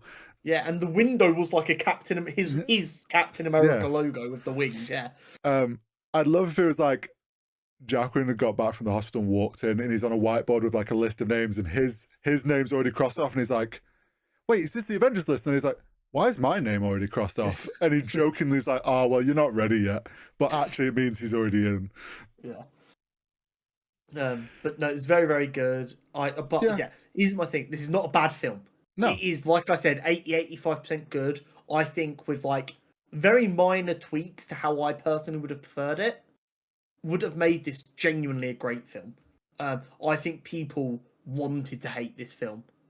Some of the reaction to this reeks of people wanting to hate. Yeah, I think people are still on this, like, they're not ready to accept that the MCU might be turning around. They're still on this, like, oh no, everything MCU's putting out at the moment is bad. So even if it might be actually going in a good direction now, they're like, no, surely not. That's not true. Mm-hmm. But yeah, overall, I would agree. It was like 70-80% like solid film. Really enjoyed it. And it was just small things, really. And despite Captain America's mixed reviews, let's go into some gaming news now and see what kind of reviews some of the games that have come out have gone as we welcome Josh back. Hello, Josh. Hello, it's been a while. It has. Yeah, so we got the January-February roundup, but it does feel like it's been a long time since the last episode. I think it's because games were a bit slow in general, so there wasn't much to talk about last month. But we're starting to ramp up a little bit now, which is quite nice. We got some scores coming in that we discussed briefly from last month, and I've added in a couple as well. Dynasty Warriors Origins scored a 79. Final Fantasy VII Rebirth's PC port, as expected, done really well, 89. I mean, I was all expecting that realistically. Sniper Elite Resistance, one I was tempted to check out, it's got a 75, which sounds pretty reasonable. I don't think the Sniper Elite games have ever exactly broke high 80s, 90s or anything, so we weren't expecting anything crazy. A big one that I've seen a lot about on X this week: Spider-Man 2's PC port. Although sitting on the original on PS5 is sitting at a 90, 77 on the Steam PC port at the minute, which I don't know if either of you two seen. There's been a lot of technical issues and bugs, It was a shit show of a launch. Let's be honest. that's probably the best way to put it. So yeah, measly 77. is probably generous with how bad this launch seems to have been. So Horry, I'd hold out on that. I wasn't rushing, don't worry. Another surprising one that we thought was going to score a higher, Civ 7. Civ 6 is sitting on an 88, Civ 7 an 80, which again isn't a bad score, just not as good as the previous title. I mean, I kind of expect it. It's because Civ 6, I don't know if that... Will that score have updated as DLC and stuff come out? Yes. So... I think so anyway. Yeah. I don't know what Civ 6 probably got on launch day, but it wouldn't surprise me if it was similar. Okay, fair enough. And then 2 that at the time of recording came out yesterday, so they haven't got official proper Metacritic scores yet. We got Lost Records, Rage and Bloom, Tape 1, and Avowed. Both, I believe, are on Game Pass. I know Avowed is, and Lost Records is on PS Plus, so I can only assume it'll be on Game Pass potentially as well. It's also going to be on Game Pass. I know Tape 2 comes out in April. I think Avowed on OpenCritic is currently sitting at an 81 or 82, I think we said. I've not checked the scores for Lost Records, but I'm hoping 80s. I think that would be a great game.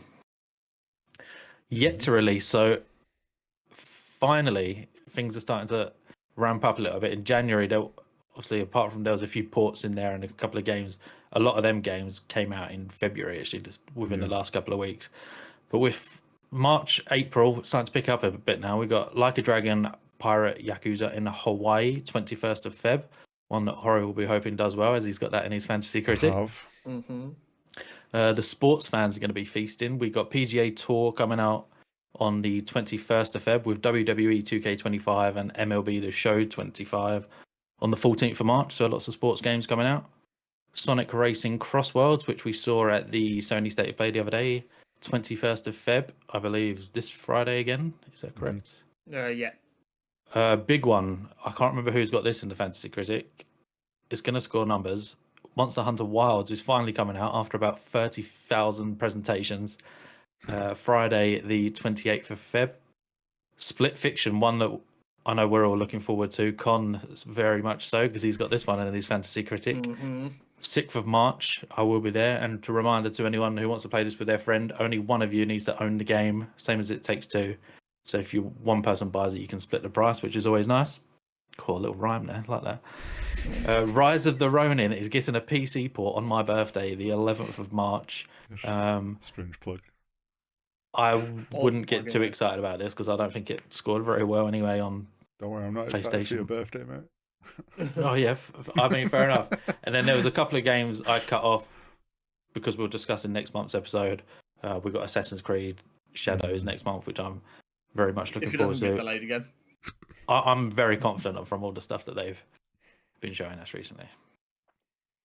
Announcement, news, and updates. One, I believe, broke yesterday, and we discussed amongst us in the Discord, and I'll leave you two to discuss this in a second. Marvel Rivals directors and the Seattle design team have been laid off. What are your thoughts on this one? I think companies are being allowed to get away with firing people a little bit too happily. And like I say, this is someone who lives in the UK, and although it doesn't feel like it sometimes, we have some of the best labour laws in the world for protecting employees. And it's just insane to me that a game studio, a film studio, anything that produces like something they work on for a few years, then they release it and they have to wait for a reception. Any company that operates that way should never be allowed to release such a successful product and immediately fire people. And I get like the company is primarily based in China. There just seems to be shuttering their offices that aren't in China and bringing that stuff back to China. But in another way, that pisses me off a little bit more, because people are losing their job, not because, oh, the company's losing money, we can't afford to keep you. It's just, oh, we actually just want everyone in the same building. Unfortunately for these devs, this was out of their control, I think, unfortunately. Although it's not been said directly, I think if you're smart about this is unfortunately due to the tariff system that the US is putting in and how difficult they are making it for businesses that are like NetEase, based primarily in China, or work with what seems like they have studios all globally. So I presume they have teams in Europe as well. I've probably been told internally, pull your business out of the US. And I also, unfortunately, that means although the game launched as a wide success, like these devs have got caught in the crossfire of political moves, unfortunately. I also think, and I might be slightly off here, so if anyone knows for sure, please do correct me. As part of the TikTok ban that's now been delayed, but technically the law still exists, Marvel's Snap went down at the same time. Yeah. Because the wording of the TikTok ban didn't just ban TikTok, it banned companies that have a certain like ownership stake in China. So I think there might be an element of NetEase were worried that they'd be forced to. That TikTok ban law might have weird effects on them. Possibly. That might make work difficult. Don't get me wrong, it sucks that people have lost their job, even if the reasons are as simple as just like the company wants to bring it all back in-house to China. It's absolutely fine. But it's just insane we live in a world where a game can have arguably the best launch of a live service game in, 5 years? You'd put it up there with Helldivers, I think. Yeah. And they still lose their job. It feels like it's a lose-lose situation for game devs all around the world at the minute, and it just fucking sucks that this game is making so much money, doing so well in like the popularity contest of who's playing what, and these devs still don't get job security. Yeah, it's one of those unfortunate situations, I think, because of the way politics has gone in the last 4 months or whatever, that probably this was never planned to happen, but shifting climates has forced their hand, and yeah, it's tough. Hopefully the devs land on their feet. Yeah. Absolutely. I've already seen some Riot people say we're currently hiring, so yeah, and I think CD Projekt Red's put out a bunch of jobs in the last week. I mean, hopefully, like say, they'll land on their feet. It sucks so much. It feels like for 3 years straight now, all we've seen is mass layoffs in the gaming industry, and it sucks so much. There was more negative news, and the console war enjoyers will enjoy this one. Con, you specifically, as the Xbox fan of this group.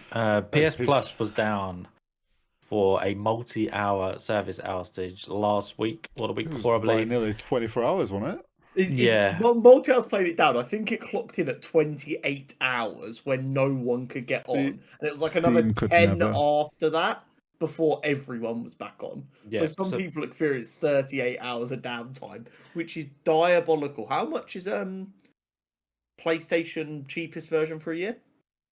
Too much, like 78 quid probably. And they can just like go, yeah, you can't use your, and this is the problem, and like this is a whole like gaming as an industry thing, right? Because of DRM in games now, even single player games were being affected, and people couldn't play their game. This is why all the disc supremacy people like myself were rising up. Yeah. But like no, but even some games on discs were being fucked over by it, and this should never ever happen. And like this is the thing, like for a long time I was with you. I was like, buy discs because you own it, they can't take it away from you. But that isn't actually even the case anymore. If you own a disc, all games on PlayStation and Xbox, as far as I know, have DRM on the game disc. If they can't reach a server to confirm that the key is valid, it will not boot. So it still has DRM, which means they can still, in theory, take the game away from you. I think some have it disabled that are just single, but there are some that need to do it once, but then that'll be it. It's but it's a Yeah. problem. People not a problem on spend how Steam. much on their PlayStation? Some Steam games have DRM. Yeah, but most of them don't. Yeah, and like Steam don't suffer mass outages, but that was insanity. And do you know what the crazy thing was? I famously don't use my PlayStation enough. We've discussed this. This I is the one time you wanted literally, to. I got home on the day that it all went to shit. So I actually fancy playing a bit of Spider-Man 2 today. Hopped on Twitter, saw it was out. I was like, I'm not even gonna bother booting the fucking thing up. Back to whatever I was gonna do. Oh, it's fine. You could have just booted the PC port. It's all right, guys, because if you got PS Plus already, then we're going to receive 5 days of free service. Oh, what's compensation? Wow. So what I'd advise anyone to do is get PS Plus. If your thing was about to run out, when the free thing hits, collect your free monthly games, and then if it runs out, it runs out. You got free games. I believe this month it's High on Life, Top Spin, and something else. So some free High on games Life's there good. for you to enjoy. I'll get High on Life on another platform just to forget to play it. Yeah, it is also on Xbox Game Pass. That's where I play. A funny one, which was a big talking point of last month's episode. We went into detail about the Switch 2 when we thought it was coming out. We gave thoughts. Hori trademarked a new name, and then literally the morning after, we had a we had a presentation in which Nintendo sort of showed us a little animation of what the console is going to look like, and then said, "You're not actually having any information. You've got to wait until the 2nd of April." But we finally saw it the day after. If it happened on the day of our last episode, it would have been perfect. So we got the magnetic Joy-Cons, which we discussed as per Hori's name. The Switch Mag, which I still preferred than the Switch 2. Yeah. I was very disappointed in them for just doing a 2. It's very un-Nintendo of them. Yeah, but here we are. And then we got the bigger console itself, all black, no coloured Joy-Cons from what we can see. I think there's some colouring on the inside of the Joy-Cons where the mag is. So I suppose on the 2nd, we're going to see hopefully some UI, what the UI looks like, because the current one's not great. It's basically the Wii, and it's terrible. Yeah, and some spec details. So forth. Some specs, some games, maybe. Are we going to get a Mario Kart / 3D platformer on release? Well, going off the little, like, let's say trailer for the Switch 2, they showed Mario Kart on there, which everyone immediately clocked. So I think it's safe to assume this is going to launch with a new Mario Kart. People were breaking down that they were new maps as well, and there was like 24 grid places for a potential online mode. There's also a leak that this Mario might have pit stops. Ooh. Yeah, which would Mario go F1. with the bigger They just grid. get rid of the car and it's just Mario F1. Well, here's my thought. They do the Grand Prix that obviously are like just 3 laps. They could, as like the thing to make this one different, have 24 karts, 12 lap race, and you have to change tires or something. Or the ability to change tires if there's like, maybe they had weather and maybe, who knows, but I think Mario Kart's a safe bet of on release. Yeah. I've not owned a Nintendo console since my DS died. I've never been a massive Nintendo gamer. I've always played Nintendo games because I've always had a friend cutting about who's a Nintendo gamer. So I've played the games via them. And I've got to be honest, as someone who's not a big Nintendo gamer, I find it so daunting getting into the Nintendo sphere because there is nothing even remotely close to like backwards compatible. All the retro hardware is owned by such die-hard fans that I feel like if I was to go on the internet and go, I'd like to play old Pokemon games, can someone help me? I feel like I'd get mobbed. Like, you got to buy this hardware. I'm just like, you know what? It's fine. I will build an emulation PC one day and just do it that way. Do you know what they got? I would never emulate Nintendo. I'm joking. Here's a link to emulate just all retro games. That's what people would do. I feel like they're just a scary group of people. But maybe, as I've been saying for a while, I've been looking for a handheld console. Maybe the Switch 2 grabs my money. It needs some games. The Switch is dry. You get the one. That coming from a PlayStation fan is crazy. PlayStation is not dry, and I'll die on that hill. It was dry for 28 hours. Yeah. Xbox are releasing more games on your platform than you are this year. Right, what have we been playing, boys? I know let me start. Apart from Marvel Rivals, what have you two been playing? Anything? Yeah, no, I have actually. I've been playing more TCG Simulator, which is just. I never thought I'd enjoy sim game, but I do. It is what it is. I've been playing Neon White finally. Wee. I've downloaded a bunch of games to my Xbox that are like just games I want to play and review. I want to do more reviews of games. So start with all good intentions, as always. Got distracted by other things, but we made a start.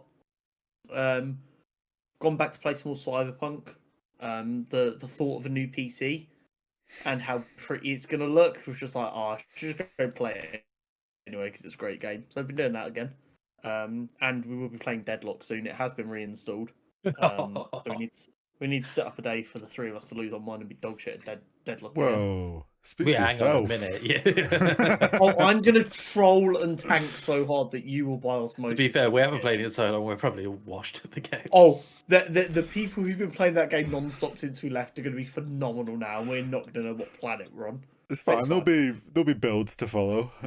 Yeah, I'm just going to try and get. I'm just going to survive 3 hours on it and then forget it ever happened. What if you fall in love? I said Not this, and gonna he said, even if he falls in love, he's uninstalling. So No, That's because not you know the what it is. mindset. It's like an abusive relationship, right? also I known as League of might Legends. enjoy them hours. I might enjoy hours. I thought this was, but it was fun for 20 hours before it all went to shit. I hate it. So I want him for that trick again. Fair. Valid. Look, I reckon I love it, and you're gonna have a great time. But we'll wait and see. Hori, what have you been playing apart from Marvel Rivals? Marvel Rivals. I've basically only played Marvel Rivals. I've been grinding ranked and hit plat again. Been plat every season so far. I reckon I can get into diamond in the second half. But I mean, I've been playing Marvel Rivals. It's taken over, and I'm looking forward to Friday, as this will come out. The update will already be out, but we get 2 new characters. The other half of the Fantastic Four, and I'm just excited to have a new tank to play. For those who don't know, Hori is our tank carry. There's no one else. Main, the true Vanguard player over here. It's so funny because I feel like when we play games like that, we all like looking at Hori. He looks like what I envision a tank player to look like, a little bit taller than average, a little bit broader than average, and a big bushy beard. The credentials for playing tank is you have to be over 6'2". So, like, unfortunately, all tank players are tall. It's just facts. I never thought I'd end up being the group healer. I never thought that'd be me, but someone's got to do it. It's a thankless job. If someone else had been tank, I would have gone healer because that was actually my usual go-to. But I do. Yeah, when we get 2 good tanks, like 2 people who insta-lock tank when we play, you're like jumping straight on Mantis. You're like, yeah, fine, no problem. To be honest, it's got to a point now because I've played so much. I will just fill anything. I'm quite happy to play anything. You're such a gamer. My goal is to play enough of the game that I can play basically any character. But we'll see how that goes. That's like me. Josh? I'm going to quickly finish on the Marvel Rivals note. Obviously, I basically main any DPS and then Luna Snow. I feel like I need one more healer in my repertoire. Yeah, I don't, because that song is probably on my number 1 on the Spotify playlist right now. When we played last night, it was my first game in a few weeks, and we played tanks, and it reminded me why I don't play tank. It's too slow for me. I can't hack it. I really can't hack it. But what have I been playing? I've been playing a mixture of games. Few single player ones. I platinumed Ratchet and Clank Going Commando. I'm currently working on a new platinum, which I won't disclose. Silent Hill 2, the PS5 remake, I have started and I've already pooed my pants. So that's good. And then in the background, still been playing Belotro. I've now actually got it on iOS and Steam, 2 different accounts, 2 separate playthroughs. Man's So min-maxing. I'm just too addicted to Belotro, to be honest.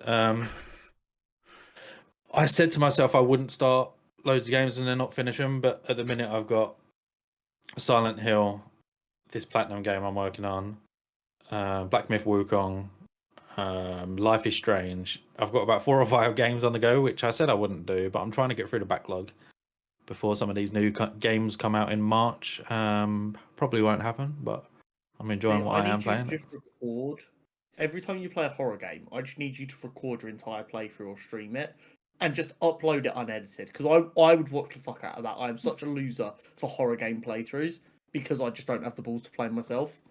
Unfortunately, no one does that. Yeah, But there you go. That is a free YouTube channel idea for someone that will guarantee someone you at out least there. one viewer. Con will watch your horror gameplay. Right, topic of the pod. So last week or the week before, I've literally already forgotten when it was. It was last week. It was last week, wasn't it? We had the PlayStation State of Play. First one in a while. It had some big expectations coming into it, but nothing massive. Obviously, I'm going to call them out, some idiots thought there'd be things like GTA and Insomniac's next game and stuff like this. It's a State of Play. We've all come to grips with what a State of Play is. It's not a PlayStation showcase. It's not a summer showcase. And it's not a Game Awards. We've tempered our expectations on a State of Play from previous ones. But in my opinion, it was a pretty good one. In no order of what was shown, we had Housemarque's new game, which has a returnal sort of theme in which each level will be randomly generated, to my knowledge, called Saros. Rahul Kohli is the main protagonist, which looks very good. He kept that one on a download, the sneaky bastard. Metal Gear Solid Snake Eater got a date, 28th of August. And speaking of dates, we will come on to that at the end, because we've discussed it last month about dates and later this year with a certain big IP. So we'll come back to that one. Borderlands 4, we got another trailer, which no one cares about. We've seen so much Borderlands. We know what Borderlands looks like. 3. I'm very excited for Borderlands 4. Oh, don't get me wrong. I'm excited for it, but we don't need any more gameplay. We know what that game looks like. But that has got a date, 23rd of September, which got a few oohs in the audience, myself included. There wasn't even an audience. The audience was myself in the Discord. We got a new trailer for Onimusha Way of the Sword, which looks fantastic, but we will be waiting until 2026. One of the few games that has been announced for next year, something to look forward to. One that I really like the look of, Tides of Annihilation, based in modern London, as far as we could see, an action-adventure single-player game. No date or anything yet, to my best knowledge. It's sort of in the works, but you can wishlist it, I believe. One that Con enjoyed popping up as a Sony hater, Days Gone, finally, after years of it being rumoured, has got a date, 25th of April. Con, take it away. When did the original game come out? 2017? I couldn't tell you off the top of my head. I'm pretty sure I have clothes older than this game and they've remastered it. And it's funny as well. Remaster some clothes. It's funny as well because it got, when PS5 came out, it got updated for like 60 FPS. I'm pretty sure. And it came out in 2019. Well. This game is 6 years old. Like, okay, here's the thing. Like, I saw some people talk about it, and like, I'm always going to laugh at Sony because they have developed a little bit of a reputation of just being remaster merchants. They have 5 games that they remaster, and it's funny. I don't believe in the console wars, despite how much Josh wants to bait you into thinking I do. But look at the Xbox sign in the background of each stream, by the way. I find it really funny that they have this like exception of they don't have enough games and they just remaster games. And then they come out and they just go, Days Gone.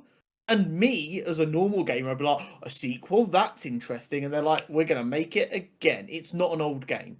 And I know people, I saw some like industry insiders talking about it. And it's basically just a way of, it's essentially funding the next project. But here's the thing, does that not just make it a cash grab? Yeah. And is that not the antithesis of what gamers want? it is a hard one because gamers with a brain know that to make a good game, and games in this day and age, how much money it costs to make a game. These developers need money, and if making a re-release, there are people asking for these remasters, not just like, oh, no one wants this. Sony have created that market themselves by making their fans expect remasters. And don't get me wrong, it's good business. They have created a group of people who, instead of playing an older, like Sony are in danger of killing retro gaming with this kind of mindset of just remaster it on the newest hardware. Whereas on the flip side of it, and this is not a console wars thing, it's just the other example, what Xbox do is they go back and they just make games work on newer hardware. So if you have Game Pass, you can download OG 360 games, boot them up on your new Xbox Series X. You load it up, you get the original 360 splash screen, which is nostalgic as fuck, and it basically hardware emulates it so you can play it as the game was made. And PlayStation goes the complete opposite. Like, no, that was an old game on an old console. You could never play that again unless you have the console. By the way, can you give us $60 to play the same game with? And at this point, this is a genuine concern. AI upscaled of the original game, not even like actually remastered properly. Because this is the problem. They are not doing high quality remasters a lot of the time. Well, they've got to make their money back on Concord, so. And this is true. Games are expensive to make. Maybe don't greenlight a £200 million game that you shutter after 5 days. Hey, we never said Sony was smart. We know that based on some of the films. They are honking at releasing films. You're not wrong. Anyone who does want the Days Gone remaster and owns a PS4 or PS5 version, £10, you get the upgrade. I will be there. One I'm excited for, despite not having played the game, but have recently picked up the digital copy. Lies of P is getting the Overture DLC coming out this summer. Another game on my backlog that I've picked up the game for and will eventually get round to. I actually picked up the game the day after the DLC got announced because it got me quite hyped. WWE 2K25 shows off the island, and if either of you are familiar with EA Live, the way you can go into like a city, it's like Sims. Yeah. And like interact with each other, play like one-on-one basketball. It's essentially that, but WWE, you can go into a Nike store, get like a Nike tracksuit, and then go in a ring and like 1v1 someone. It does look quite jokes, but obviously WWE games are notoriously a bit mid. So here's my issue with this, right? 2K for a long time, everyone was like, oh, I wish 2K would take over our sports game because like 17, 18, 19, 2K, NBA 2K was like the pinnacle of sports games. And now they've been given the opportunity to take over some of these games. They are literally just going, you know what we did with NBA where we just give them a city they can run around and be dickheads in? Let's just do that again, but increase the amount of microtransactions by 10%. And they're just rinsing and repeating. And fair fucks to them because they're making so much money doing it. It's a weird one because it's so stupid and it is literally a copy and paste of NBA. But it does look quite jokes. And I feel like the WWE games each year are literally a copy and paste. It's like FIFA, just like updated roster, a couple of new bits.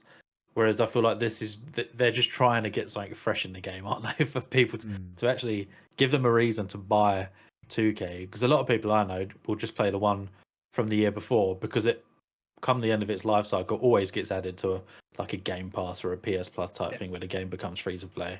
That's what I do with sports games now, because including Game Pass is EA Play, yeah. EA Play. When the last Madden or FIFA gets put on there, I'm like, right, I will now play them, and I'll play them until the next one gets added. I'm always a year behind on the cycle now because fuck paying for a sports game in 2025 when a new one's going to be out in less than 12 months. And they are literally copy and paste these days, like.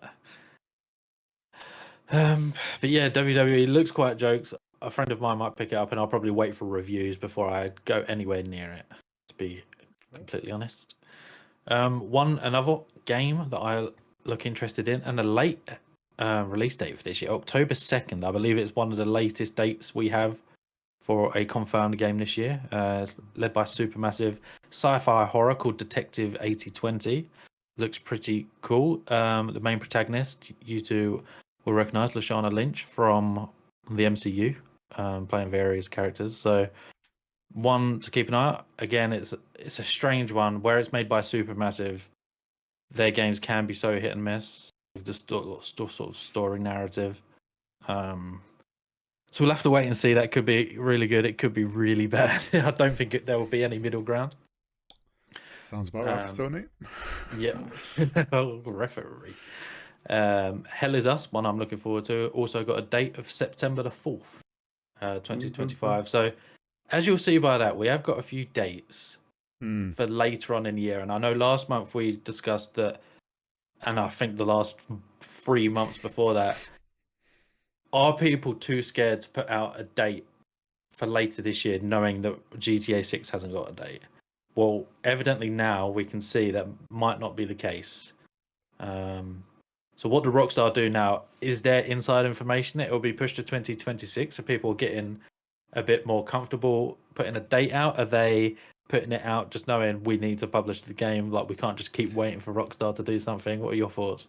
Here's the thing. Big bit of information, in my opinion, is Borderlands 4 having a release date, because that's Take-Two, which is the same publisher as Rockstar. So the publisher, like, working with Borderlands to work out when that game's coming out, they'll have an idea when GTA 6 is coming out. Obviously, Kotaku published a report that claimed it was at the end of October, but now on their website it says the 31st of December, so no one's quite sure what's going on there. I think people have decided they can't risk waiting any longer. Yep. You'll notice, despite the fact that there are people releasing it in full, not many people are pushing past September. You've got one game in October, everyone else is September. I think the industry knows the game is coming out end of November, and they're like, right, we'll get in for that full window. Our games will still have come out early enough that people might want to buy them for Christmas, but we're not going to compete directly with GTA. I think that's the play. I think it's just as simple as Rockstar can do whatever the fuck they want. Like, they could say it's out tomorrow and they know people will play it. Like, they don't have to give any details because they know everyone is waiting and will be there. So they can pick and choose what they do. Other studios don't have that luxury right now because GTA 6 is on the horizon. The longer they wait, they'll be getting pressure off marketing to be like, look, we need to know when this is being published. Their publishers are going to be like, when are you wanting this published? Like, there's going to be a pressure point that they're now just having to give in and give a date. And yeah, I think there is a bit of play it safe. We go end of summer, predicting that GTA goes more for holiday season because that's like prime time. I've said this to Connor, if I'm Rockstar, just don't say anything. These studios are going to eventually have to announce dates. If I'm then GTA, I go, which month has the most game releases? All right, yo, everyone, we're releasing in this month, but don't give a date. Then you see if all of those game studios panic and start shifting their game around. Or like you pick a date, like, oh, COD's out on this date, right? We're gonna go with that date. See if they change their date. Like I just play the like a bit of bully mode and just be like, let's see how many studios can we mess around right now? Bully's a different franchise. What I've already said that I think I might have tweeted it the other day. I genuinely think GTA 6 is going to be a clusterfuck. Not because it's going to be a bad game. I genuinely think it's going to be a phenomenal game. I think it's been so long since a GTA game. You've got entire people with social media accounts that were 2 when GTA 5 came out, who are now like the people who are the loudest on social media, who don't know what they're actually in for. And I've got a feeling to actually enjoy GTA 6, it's going to be a case of I'm closing Twitter for 2 weeks while I just play the game and I don't give a fuck. Because I think if you pay attention to social media at all during the launch of GTA 6, you're going to have, you know, like them memes of like such and such a thing is great when you're bitching your ear telling you it sucks. I think that is going to be GTA 6. I mean, there's just going to be people on, whether it's a good game or not, people are going to be like, oh, this is all wrong with it. And then there's going to be people like, oh my God, this is the greatest game ever. And it probably lands somewhere. I can't wait a game that large is always just going to have, like, yeah. It's going to have every controversy that you could think of related to it. And I'm just checking the dates now. One thing I will put an asterisk next to, Days Gone Remastered is the 25th of August, not the 25th of April. Little correction from earlier. But at the minute, according to GameSpot, and this was updated yesterday, There is nothing in June, nothing in July. 3 things in August, including a remaster. Hell is Us and Borderlands in September. Directive 8020 and Double Dragon Revive in October. So we've only got 2 games in September, 2 in October. Nothing confirmed for November or December as of yet. So for the last quarter of the year, we've got 4 games. If they really want to fuck with the industry, early October's the time to do it, because that's when a lot of the big sports game yearly releases come out. COD and GTA will sweep them sales up. If you've got 70 quid in October to buy a game, are you buying FIFA, Madden, COD, or are you buying GTA fucking 6? Well, the industry wants you to not be able to afford GTA 6 if you've only got 70 quid. I would love it so much if Rockstar saw that and went, fuck you, 50 quid for the game. Reset the prices. Right, I'm paying 200. Gosh, stop saying that out loud. We're all going to pay whatever they fucking ask for, but they don't need to know that. I'll be real. If GTA 6 comes out and it's 100 quid, I'm probably not buying it. That's like, fun. Like 100, like if you push a game to 100 quid as the base game, I'm like, oh, this is... You're pushing it. That to me is for GTA 6, I would fork that over. That's fine. But if other games want to go up to that level, I am very rarely ever going to be a day one gamer of another game again. I will be waiting for reviews, and unless that game comes out with stellar reviews and gameplay that I'm like, that looks phenomenal, it will be a miss. And I think that I genuinely think you've got these, and let's be honest, it's C-suite people going, oh, we hope GTA is £100 so we can charge £100. I'm like, motherfucker, you do not want GTA to be £100, because then when you try and charge £100, everyone's going to care a little bit more, and they're going to go, hold the fucking phone. That ain't what they all said after Baldur's Gate, where they're like, "Oh, people shouldn't expect this level of quality in AAA games. This isn't going to be the new standard." Well, yeah, for 100 quid, we will be expecting that standard. Yeah, I will absolutely become 100%. like a massive Grinch about new games. I'll be like, "Fuck you! I'm going to go to like G2 keys and everything. I'm going to use every little scam to save money. I will go back to buying discs second hand to make sure you don't get a penny from the version of the game I actually buy before I pay £100 for a fucking Ubisoft game." I'll be going back to Marvel Rivals, which is free to play. Yeah, and like when you have a game as fun as Marvel Rivals, I'm like, you know what, fuck you, because COD will be the first people to go up to £100 if GTA do it, and it's like £100 a year to play COD. I think people that would definitely get backlash, because those games are not worth 100 quid. But they're not worth 70 quid. I don't disagree at all. Do you think other companies publishing a game have the source to charge for 100 quid? Like, because GTA, like, just think of the property that is GTA. Like, I feel like they're the only people that could get away with it. I don't think anyone else could. There is very few studios at the moment, or IPs, that I would say can get away with it. Most of them don't have... I would say there was a new Last of Us. I reckon that could get away with 100 quid because of everyone loves it. Because it's a single player game. I don't remaster it. Think not remaster, with GTA. I mean, with GTA having the online mode, which is such a huge part and arguably bigger than the story, I don't feel like a single player game like a Zelda. I still think like 70, 80 is the top. I reckon Elden Ring or Baldur's Gate could. It has, put it this way, I don't think any game that is a yearly release can go up to £100 without there being insane backlash. But people will fold. They will. I think the big problem is that gives Game Pass, which is getting even better at acquiring games, the room to up their thing by £2 a month. And people are like, well, games have gone up to £100, so it's still better value to get Game Pass, and that still makes that more expensive.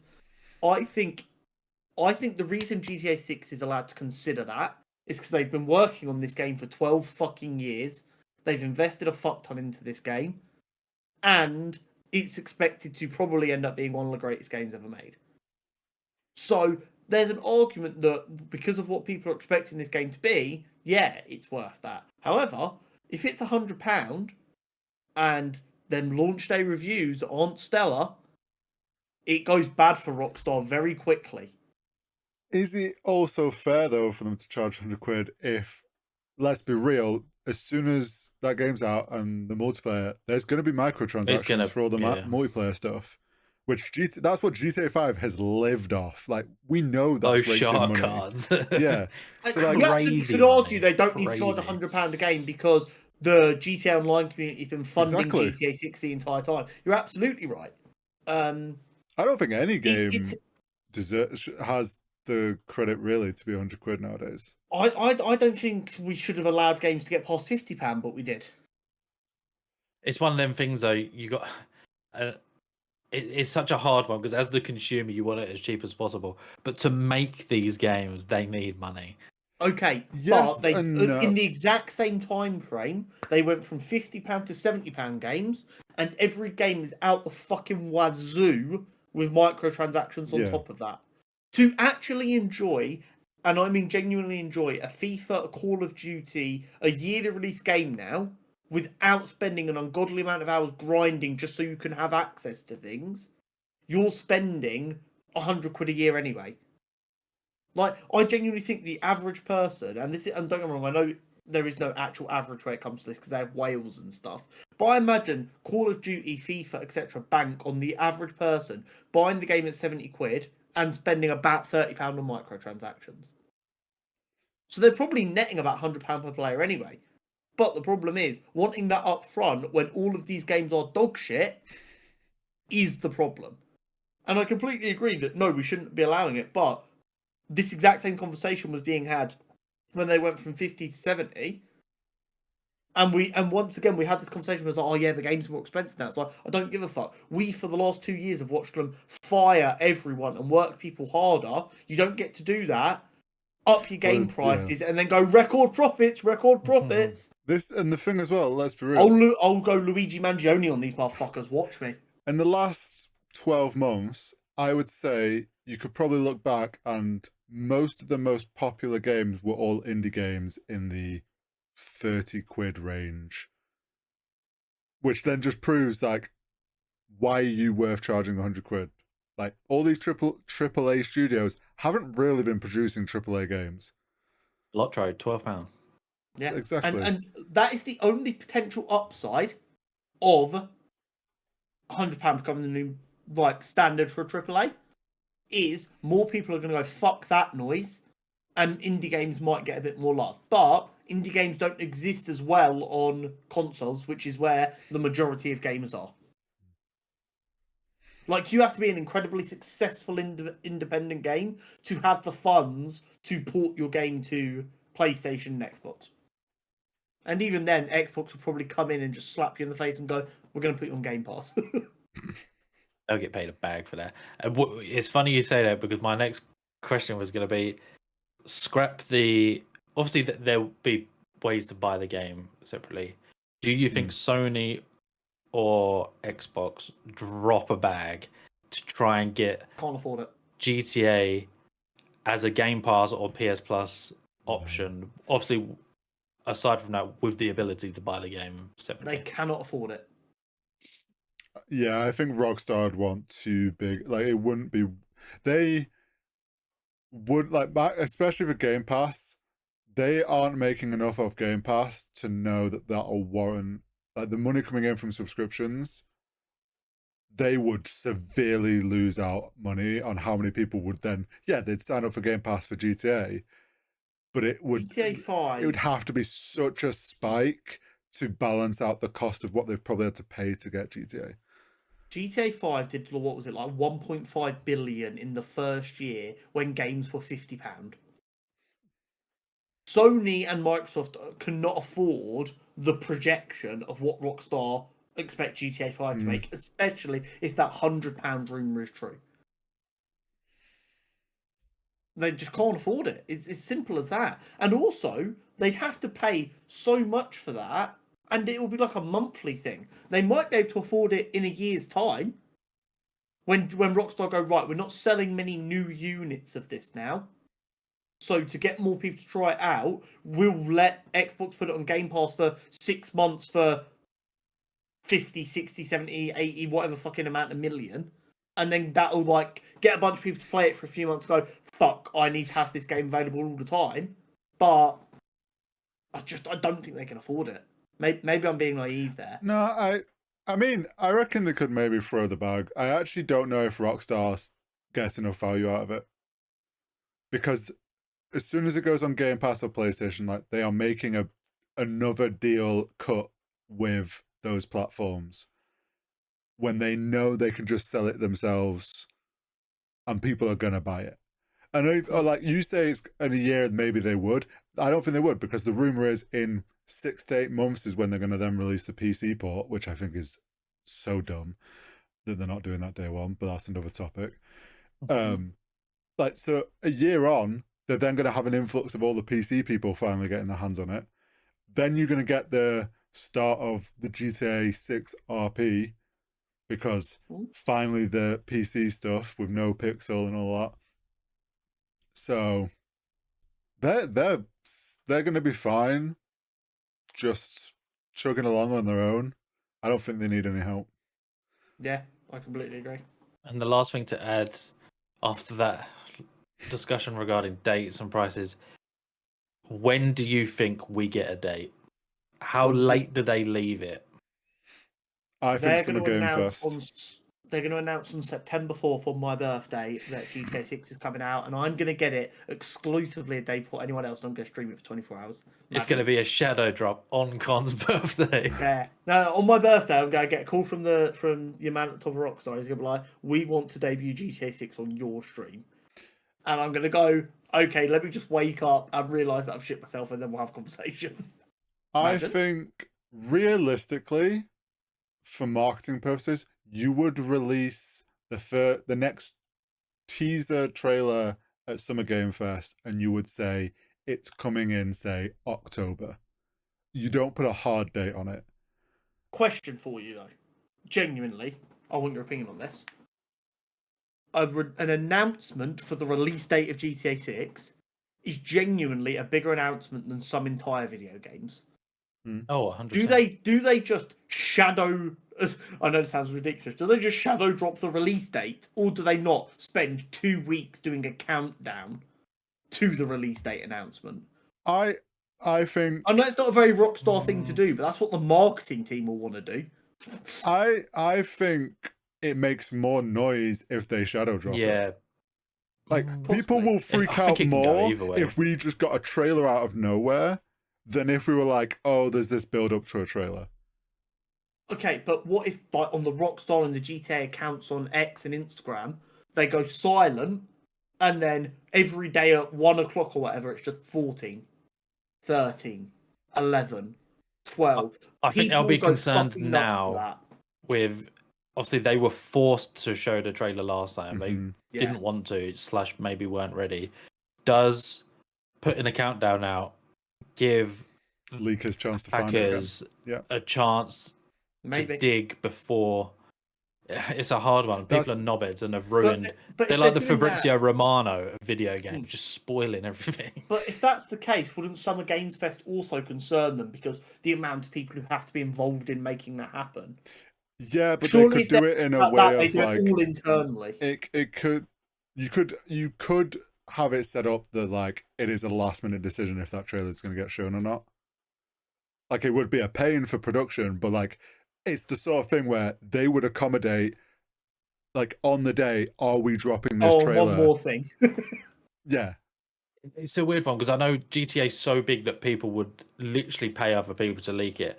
But I feel like Jeff Keighley hosted events, Game Awards, Summer Games Fest, etc., are typically better than other events at keeping surprises. But with a game of GTA stature, we've never had a release on the level of GTA 6. It's never happened in video game history. And I don't think it will again, because there's like gaming is starting to split into subgenres.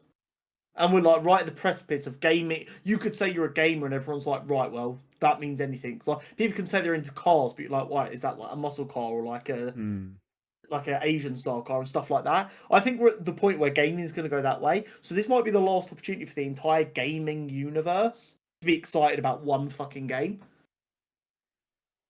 Yeah. Crazy.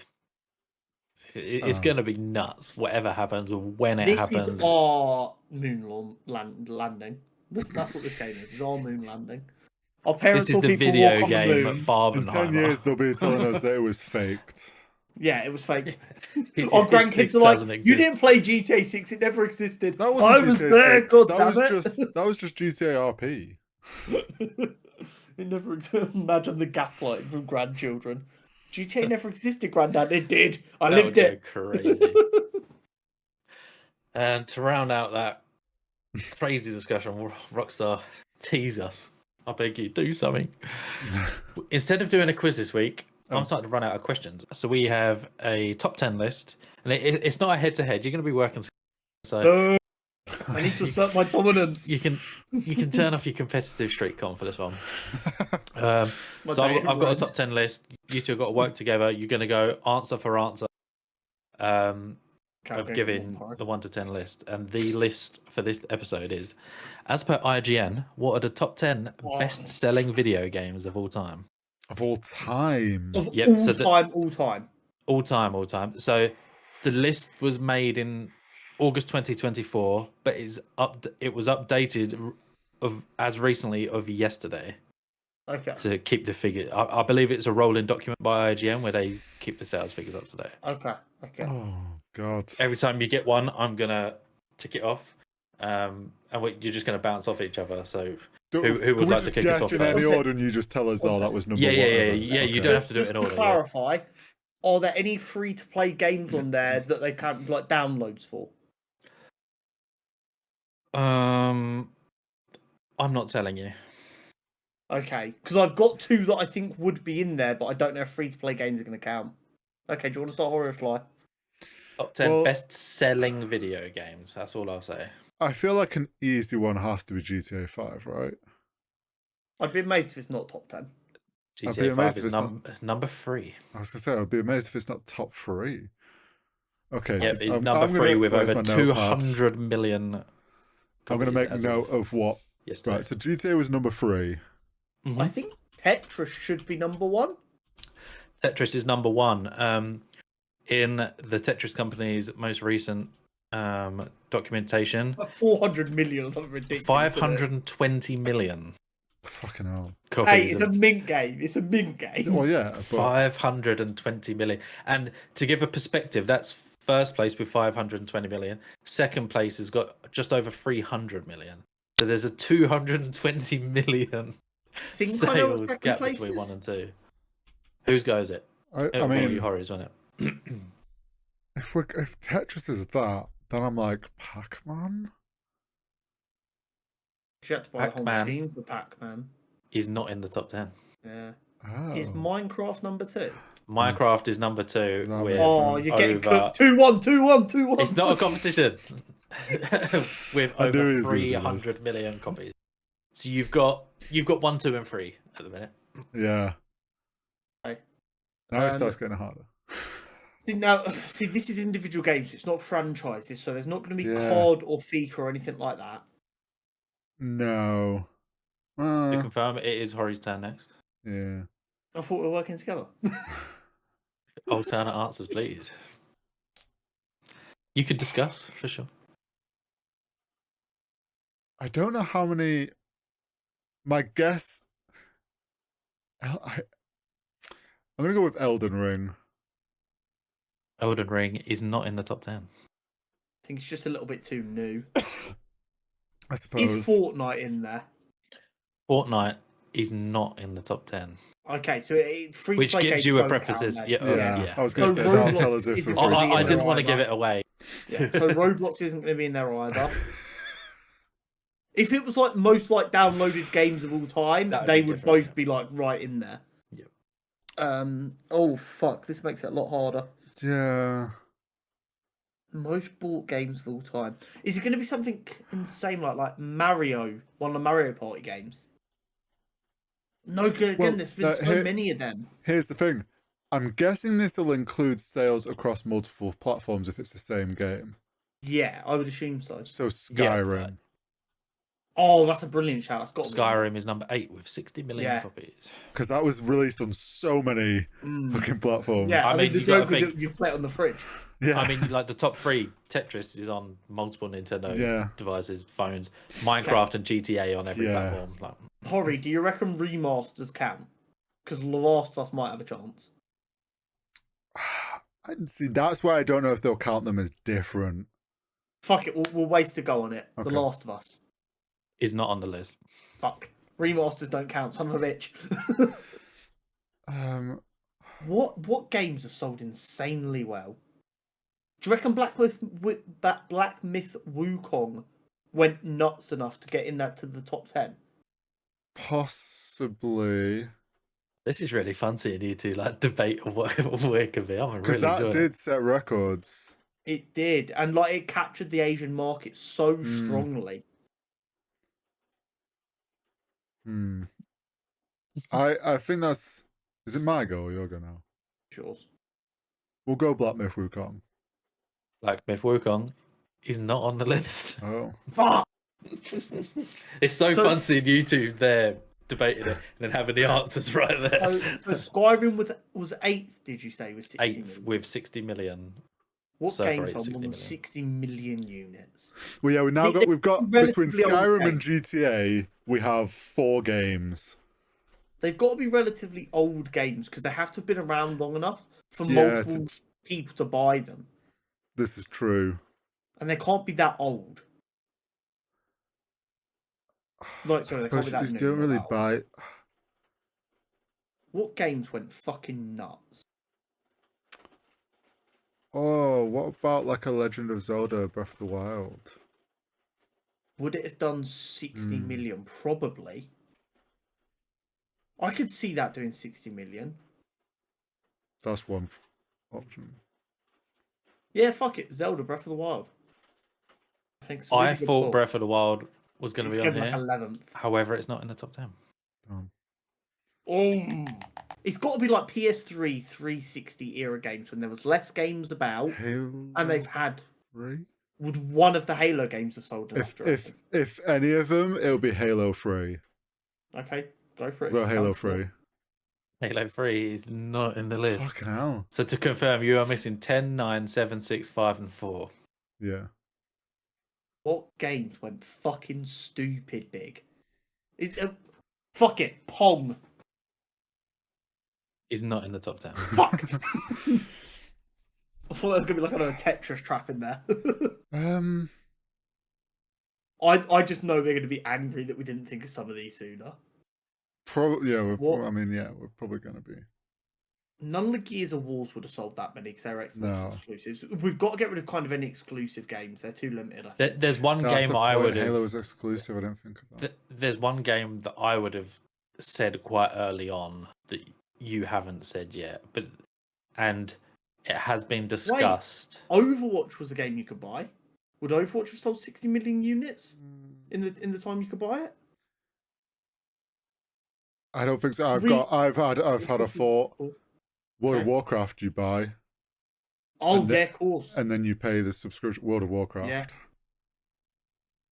I thought it would be, but it is not in the top 10. What the fuck? What games? Like you've named some like the biggest games that I can think of. Oh wait, is fucking is like Microsoft Solitaire on there because it comes pre-installed. Microsoft Solitaire is not on the list. I just feel like there's at least one more trap game in here. The Microsoft Pinball one or whatever it was. Yeah. What else could be on there? I'm trying to think games on like Skyrim's level. Oh, what about Witcher 3? Witcher 3 is sitting at number 10, 50 million. There we go. Okay. So you've got your basis now, number 10, 50, or just over 50 million according to IGN. What massive... Do you reckon any of the Dark Souls... No, none of the Dark Souls cracked 60 million. No, I feel like if Elder Scrolls wasn't on there. Oh, son of a bitch. What else could there be? GTA San Andreas might have made it. PS2 was like the best-selling console of all time. There was less Yeah, games that's a out port. there. There could be another GTA on here. Oh, fucking GTA San Andreas. He's not in the top 10. Fuck. Son of a bitch. There's one game where I would have definitely said it by now. The others could have gone either way. Like, you could have mentioned it, Thing maybe with not. JL has said that's across all platforms because it's got to be to sell this many units. No platform exclusive is doing numbers. I like have that. a thought, but I don't Okay. know. Go on. Stardew Valley. Astrobot. It's Oh, not that's on a the great list. shout. However, something similar might be. Oh, what's Oh, the... Terraria. Terraria Terraria? is sitting at number 9, 58.7 million. Good shout. Yeah. The Minecraft So- competitor. So you are now missing 7, 6, 5, and 4. Is that the one you you've meant got by something similar? to Stardew? Yeah, Okay. it was. Yeah. So now you're missing 7, 6, 5, and 4. The middle The of the Sims pack 4. is not on the list. Oh, people love The Sims. What do you mean? Yeah. So, bigger than Skyrim, but not quite as big as GTA 5. That could be a lot of games. That feels like it encompasses so many games. What game is selling more than 60 million units that we can't fucking think of? I'm trying to think of a PC game that has been... The problem is... Did Team Fortress 2... Oh, is Half-Life on there? Or Half-Life 2? Deserves to be, but it's not, unfortunately. My one thought would be CSGO. Did you ever have to pay for that, though? Or has it always been free to play? Yeah. Wasn't it like 20... It only went free to play in like 2016, Yeah, it was only at the end. 17, I think. Might have a chance then, but again, it's a platform exclusive, which are struggling. Yeah. I'm not... There's no way Cyberpunk's managed to sell more than No. 60 million units, is there? You keep saying it, and it's really funny. I'm going to give you some help. Out of the 4 left, 2 of them are platform exclusives. Oh. What? There's no way Xbox is selling a platform exclusive like that. Well, if Halo 3 wasn't the Xbox's platform exclusive, Yeah. I refuse to believe they've got another one up there. No. I bet it's going to be fucking Gears of War after me saying it definitely isn't Gears of War. Maybe God of War?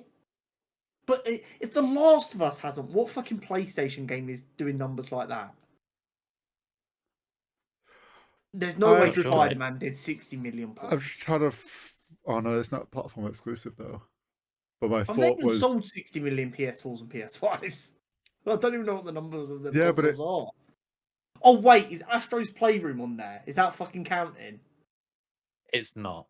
Okay. That game is also free to play if you have a PlayStation. Yeah, that's what I was worried because they were like, oh, they might say, look, like you buy it when you buy the fucking console, some shit. That may be a stipulation on a certain game of this list. Something you get for free that's not Solitaire Astro's Playroom. It's not technically for free. That's all I'm giving you. I'm giving away too much. It's not the Xbox arcade disc where you got like Uno and a bunch of fucking games. Oh my god, Wii Sports! Wii Sports is number 4 with 82.9 million.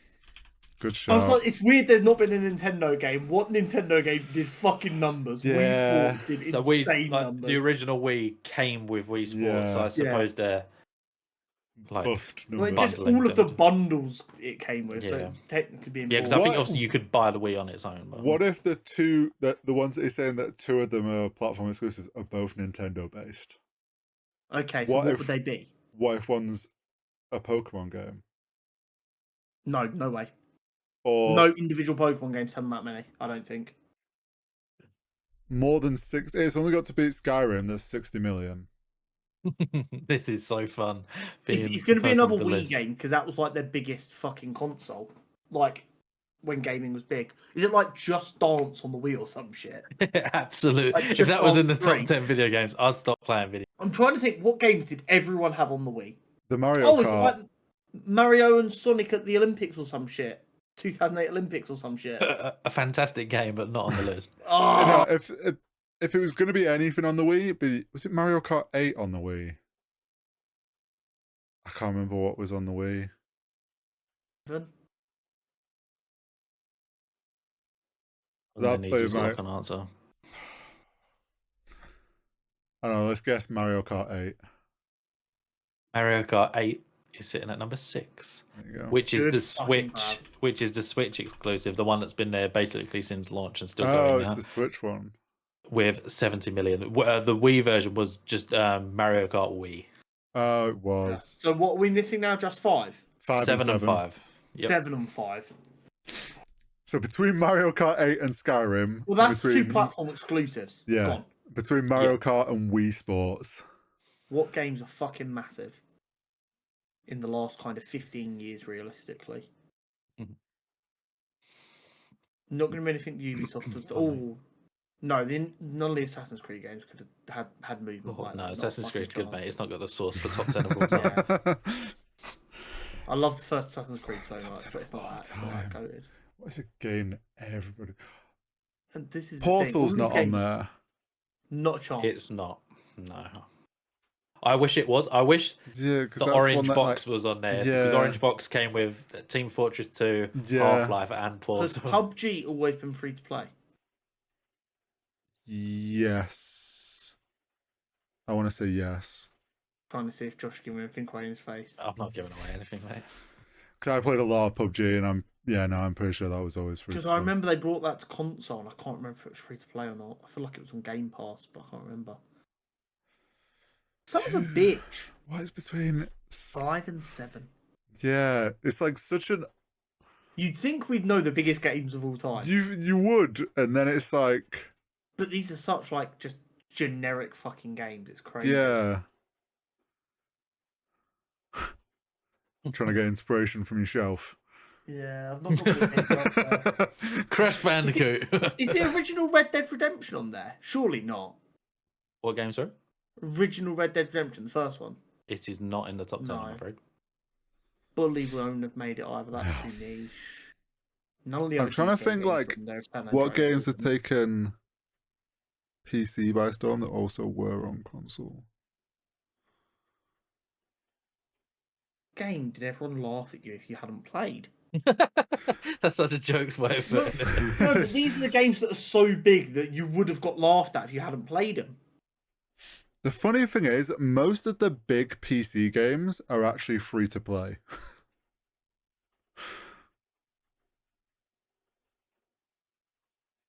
And I mean, if WoW's not on there... Fuck it, I'm just gonna say it. Overwatch. Overwatch is not in the top 10. Yeah. I had to know. It was doing my fucking head in. There's no way it's franchises, because if it was franchises, COD would be number 1. Oh, this is so jokes. There's To part of confirm, me... Well, to confirm, you've got The Witcher 3 with 50 million at number Yeah. 10, Terraria at number 9 with 58.7, Skyrim at 8 with 60 million, you're missing 7, Mario Kart 8 with 70 million at 6, you're missing 5, Wii Sports at 4, GTA 5 at 3, Minecraft at 2, and Tetris at 1. These And are all I'll such give you some generic numbers. games. Number 5 has got estimated around 75 million sales, Okay. and 7 has got 64 million estimated sales.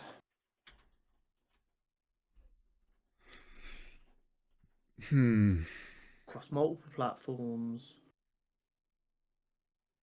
what is Got to have big? existed long enough. No game has just a release that big. It's got to have lasted for a while.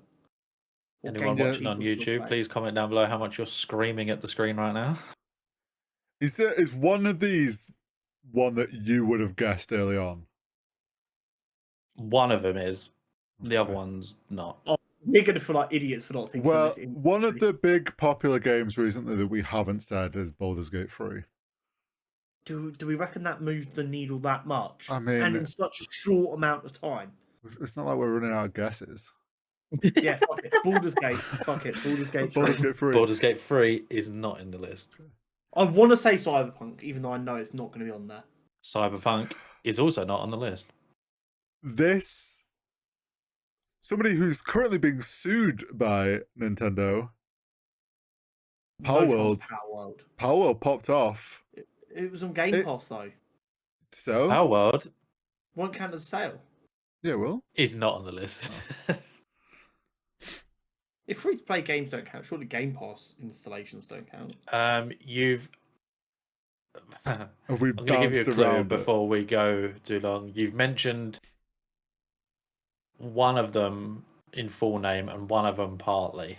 It's not Gears of fucking no, because that's console exclusive and we're out of exclusives. What have we briefly touched on? It's not fucking COD and it's a franchise. It fucking is. COD's at 5. Yeah, but which one? I'm not accepting franchises. So it is an individual game. Black Ops 2? One, Is no, not on the list. Is it Modern Warfare 2019? Because that was the one that kicked off Warzone and through pandemic. Modern Warfare 2 2019 is not on the list, and neither is any Call of Duty game. Okay. I wanted to put that out. I wanted to put that out before you started guessing every COD game ever. We've said one of them in full already, but obviously not guessed it. What the fuck? Oh, you guessed Pac-Man, didn't you? Yeah, I did early on. Okay. We should have kept a list of our guesses here. And we've guessed one partly. I mean, we guessed The Legend of Zelda, whether there's another one on there. GTA 4 didn't do numbers like that. You're scraping barrels there. And there is no way anything earlier than GTA San Andreas. What have we already fucking said? That we didn't guess? Thinking a lot of these games are literally like 2012 to 14 time. So that's the era I'm thinking of. But I can't think of any other big games that came out around then. This is way better than a quiz. What, because you're watching us suffer? Yeah, it's great. I'm trying to throw out clues and stuff, but... Oh, could it be one of the Final Fantasy games? No, there's too many of them. It breaks down the amount of sales an individual game will get. Yeah, but some franchises had a game out for ages before they brought the next one out. Is it something like Skylanders? That'd be gas. Skylanders is a sick game for the Wii, but unfortunately not on the list. I'm going to give you a clue for one of them. It's a franchise where you mentioned one of the games. And that's all I'm going to say, actually. What? So you've mentioned... Can you read out the list of games that are currently on there, please? Yep, so you got... I'm going to start from 10 to 1. Witcher 3, Terraria, Skyrim, Mario Kart 8, Wii Sports, GTA 5, Minecraft, and Tetris. What was the Mario Kart on the Nintendo? No, because there's no more exclusives. Fuck. We mentioned Half-Life, but what about Gary's mod? Did you have to pay for Gary's mod? That's what I can't remember because I have it, but it might have been cheap. Fuck it, we'll burn the guess. Gary's mod. Gary's mod's not on the list. Was Gary's mod part of the orange box? I actually can't remember. I don't. So is the orange box on the list? Orange box is not on the list. No, you said it 3 times. If we've guessed one in the franchise, one of them. We guessed wrong in the franchise. Unless we guessed the wrong Halo game, because obviously they're also on PC. Oh, is it like Halo Combat? No, but that's console exclusive still. In your head, instead of franchise, think of IP. As opposed to franchise, because it's not a franchise with loads of games. IP, so it's got to be like a Mario game. Or no, or is it Counter-Strike Source? Because that was out for a while before CS:GO. But was that paid? Yeah. Yeah. Okay, so maybe it's Source then. Maybe it's not 1.6. It's not. Oh, this is gonna piss me off even more when we get it now because I'm like, oh, includes are so obvious. Why didn't I get it? If at any point you want to throw in a town, maybe for next month's one, I'll give you like 5 incorrect answers each or something, so that we don't like get stuck here forever. Yeah. Piss me off. The only good news is Josh will give us the ones we miss when we eventually give up. Yeah, 100%. Right.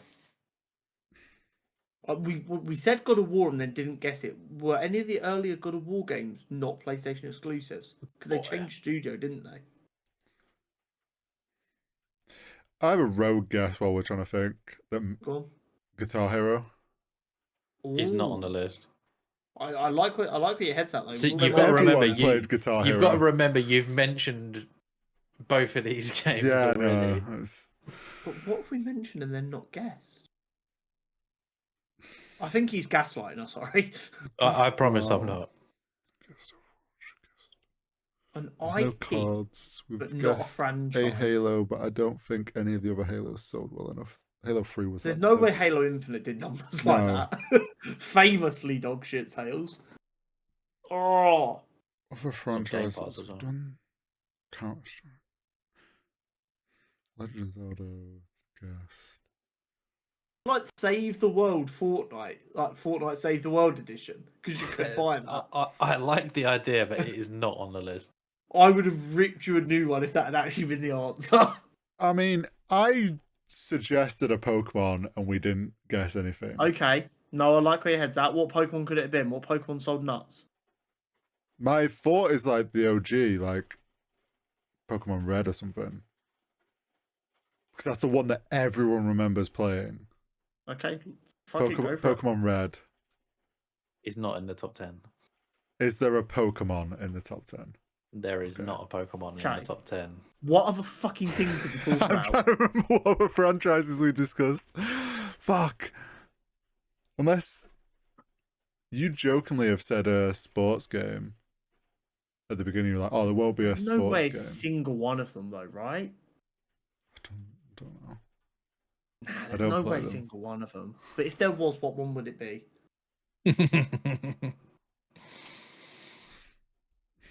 Oh, wait, is it? No, it wouldn't be. It couldn't be. Go on, scrape that barrel gone. I was going to say, like, what was the old fucking boxing game where you fight Mike Tyson? Like, Mike Tyson's knock him out or whatever the fuck it was. If that was on the top of 10 list, then IGN would troll it. But, like, I'm thinking, like, incredibly famous games, and they have, like, nowhere near 60 million sales. What are these games that have sold all these copies that me and Hori can't possibly We're gonna fathom? You're gonna be Oh, so angry. Is Mass Effect one of them? It's not. You gotta remember, Yes. I can't remember what we said at this point. Wait, we only said Last of Us 1. What is it, Last of Us 2? It's not on the list. Okay. No console exclusives Think of left. that same format of answer, Hori. Yeah, so what if we There's also a said the sequel. first one? Half-Life 2? Because we said Should be on the list, Half-Life. but it's unfortunately not. Spider-Man 2, God of War 2, 2 of 2, Take 2. My brain is melting. Oblivion. It's not on the list. GTA 2 is not on this fucking. GTA 2 is in the top COD 10 2. best-selling games of all time. Top down still. Halo 2. No. Okay. Because I know that was on I OG. give up. I've got nothing left, Tori. My brain's mush. I can't remember what we have. We've guessed the source. CS2. No. CS2 is free to play also. Oh, one sec. We've not said any of the Uncharted games. Uncharted 2? If Last of Us Overwatch and God of 2. War ain't making it. Absolutely not. Also free to play. I know. I'm just like... Marvel Rivals just start Bro, listing every wait, Yeah, Starcraft just throw free it... to play? Huh? Was StarCraft free to play? StarCraft 2... No, StarCraft games weren't free to play, so you could make... But we haven't said the StarCraft franchise, I so... was about to say that. You've literally But not... I was thinking more about the IPs one, not the franchise. Because he said one of them's an IP that's similar. We guessed I have World of nothing left. Warcraft. I give up. I give up. Hori can have another guess he wants. You but were I've got so nothing close left. on the wavelength with like Last of Us 2 instead of 1. What else have we said that? I'm not a fucking Scooby, mate. It was Assassin's Creed 2? Con. It was Con who submitted the original answer.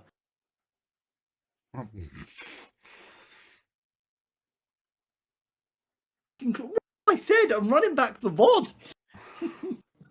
Do you want the answer for number 7? Yeah, just give it. I I can't need to remember know. what he said. In 7th place with 64 million copies, Con submitted the first game. At number 7 is Red Dead Redemption 2. Oh, son of a bitch! Oh, You submitted Red Dead 1 a while back, yeah. and I was sitting there thinking, "Ooh, he's nearly there. Is he going to go for the second one as well?"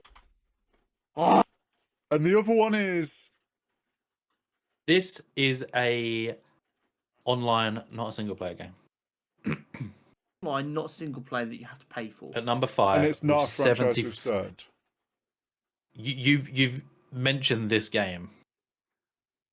We've mentioned this game. Yeah, you've said Oh, is it like multiplayer. Super Smash Bros or something?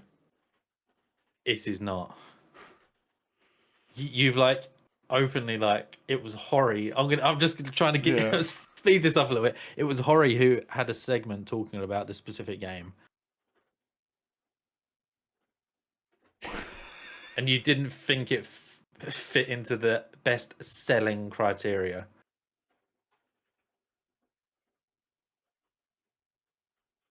I can't remember. We've thrown so many games out.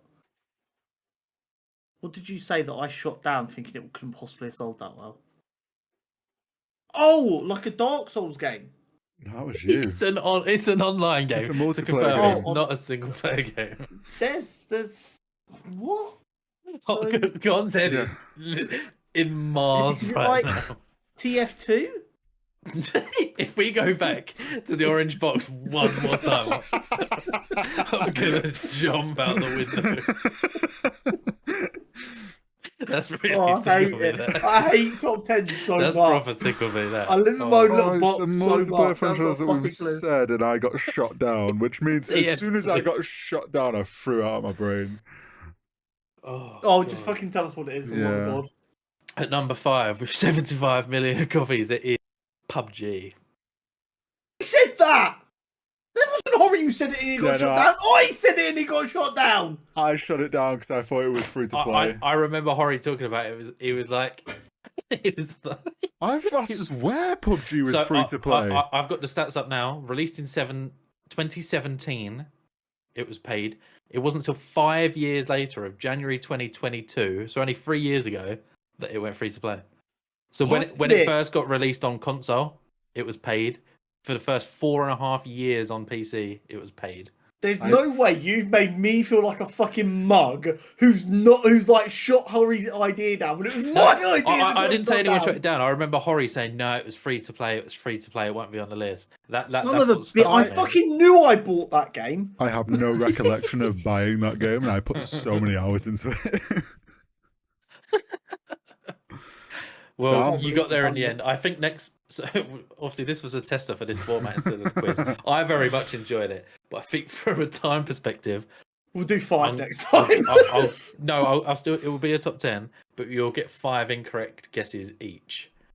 So we can't just sit there for ages. I was so close to both of them too that we couldn't get. Yeah. Oh. So from 10 to 1, just for anyone listening who wanted to know the official top 10 best-selling games of all time by IGN. Number 10 was Witcher 3. Number 9 was Terraria. 8 was Skyrim. 7 was Red Dead 2.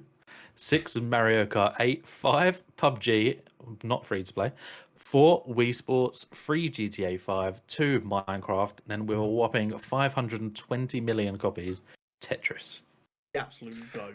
The more I'm sitting on this, I think I remember PUBG announcing it went free to play, and I was like, it wasn't free to play? It was announced at the 2021 Game Awards. I feel like I kind of just, even when they announced it, I was like, I thought it was free to play. Do you guys see how much I get gaslit? Whoa. You've got to clip that TF2 bit because that's really tickling. Can we just point out how many times Josh was like, we've said these franchises before, and you kept naming new franchises. Yeah, I genuinely couldn't remember a fucking thing I said. Oh no, what was it you said? StarCraft. StarCraft. You said IP, not franchise. Well, it's good. Like when I said, you had the word franchise in your head, so you kept going for like CODs, Halos that had like multiple things, whereas Red Dead's only got 2. So I was trying to. I realised what you meant. Yeah. Oh, fuming. Anyway, thank you, Josh. We'll see you next time. See you next month for another top 10. And now we move on to the Nerd News Network. Yes. It felt like there wasn't a lot of news, but at the same time, there is a lot of news. It's been an odd one this week. It was a kind of an influx over the past 2 or 3 days. Yeah. So starting off, HBO expects The Last of Us will last for 4 seasons. That would be season 1 remastered, season 2, season 2 remastered. Who did they use to do a remastered version of Pedro Pascal? But I mean, that I guess it to an extent it makes sense. But bearing in mind the first game was 1 season, I don't know if I've not played them. I don't know. does it seem insane to the people who have played the games to turn the second game into 3 seasons? I don't know. Or are they going to stretch it past what the games have told? David Bautista has said that he would only return as Drax for James Gunn. He's also said he'd like to move beyond big, muscly, dumb characters. Which I think he's proven he's got the acting chops for more than that. Yes. So I get why he'd kind of say that. It's one of the ones of like, never say never, but if he doesn't come out and go, I don't want to play them characters, he does risk falling into that typecast. If he goes, I'm not even going to consider them characters, they're going to look at his acting ability and go, oh, this man can act. We want him. Fine. Don't worry about the big dumb character. Let's give you someone of substance. Yeah. Rings of Power. Yes. Has officially been renewed for a 3rd season, and there will be a minor time jump from the end of season 2. Big concern for us off rip is how long are we going to be waiting for this now? Well, it felt like forever we had to wait for season 2, and it's taken this long to greenlight season 3. I take that as maybe they struggled to be like lock down how the story was going to move forward, and like, because they've obviously got to pitch that of like, look, this is the story going forward. This is how many and them going, okay, we'll do a 3rd season. Like, they've obviously happy with it to want to do that. I get the time jump. It allows them, because this is something that we talked about a little bit when we were watching the show of like, season does skip, compared to the books, things are condensed. That's fine. And I think this time jump allows them a bit of leeway there to skip some of the stuff that in the books was fine to write about these stories that spanned a long time, but in a show would feel rubbish. It'll be interesting to see how big of a time jump and what they condense into the next season. Yeah, absolutely. absolutely. We'll have to wait and see. Robert Pattinson has been smacking his lips. He had a chat with Deadline in which he said a couple of things pertaining to Batman 2. So, it will start filming at the end of the year. We've heard that before. I'm going to choose to actually believe it this time. He's seen the script now. He's heard the story from Matt Reeves. He is also very excited. Nice. Mimicking what we heard from Andy last week. And just the last one, which was a bit of a fun tidbit, he said, for the first time in my career, I have a lot of fans who are boys. I'm not used to that. It's kind of cool. Yeah. Obviously, Twilight isn't huge in the male demographic, let's be honest. Well, it's really funny because me and Jenna want to go see his new film, Mickey 17. And we saw that on Sunday when we were going into London, or saw like adverts and stuff for it on Sunday when we were going into London for WSL. I was like, I used to give Robert Pattinson a lot of shit for being in Twilight. But I tell you what, he's actually a really good actor, and I like him in a lot of stuff. And like, he's the reason I want to go see Mickey 17 because he looks compelling in it. And then to see this a couple of days later, I'm like, oh, it's me. Yeah, no, and like, it makes sense with Batman, but yeah, like when you think Twilight fan base to then Batman fan base, it is like the flip. So, hey, you see it a lot with boy bands. Anything teen girls love because they find the boy cute, teen boys fucking hate because you're stealing girls' attention.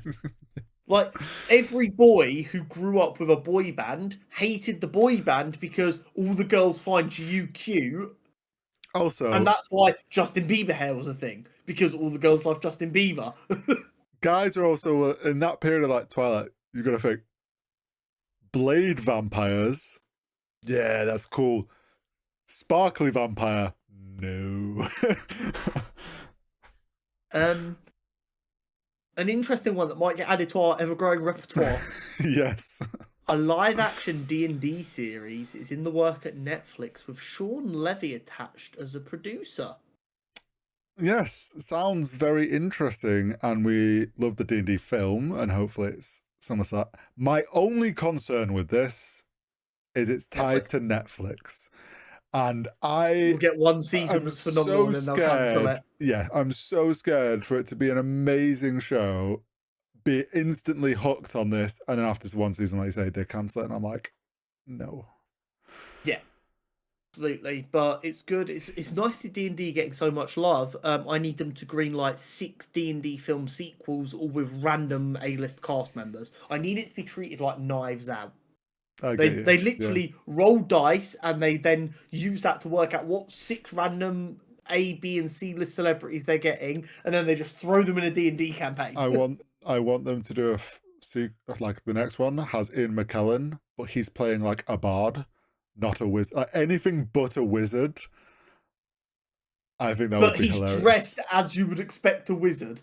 And then like the reveal is he's not a wizard, he's like a barbarian. Yeah.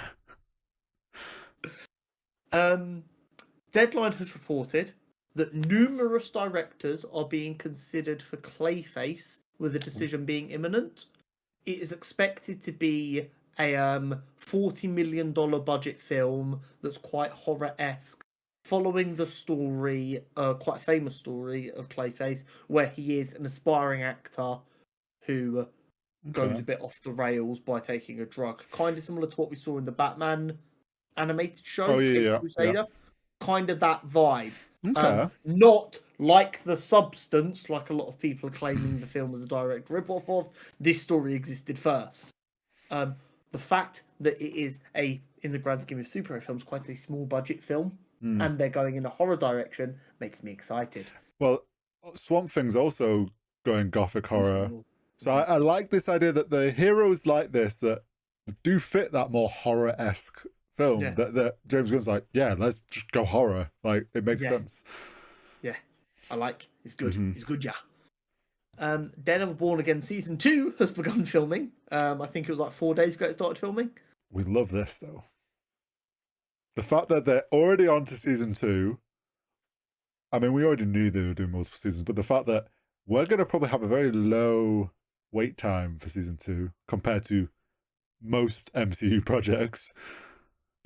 So, I mean, yeah, excited for this to get started as well. Yeah, I'm very excited. Dune Messiah will reportedly begin filming in June. Not in Dune, in June.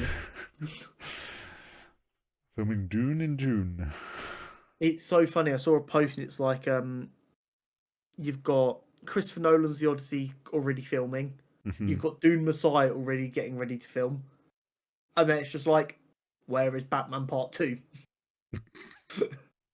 It's just heartbreaking, man. End of the year. The Wild Robot sequel is definitely in the works. Yes. This is very good news.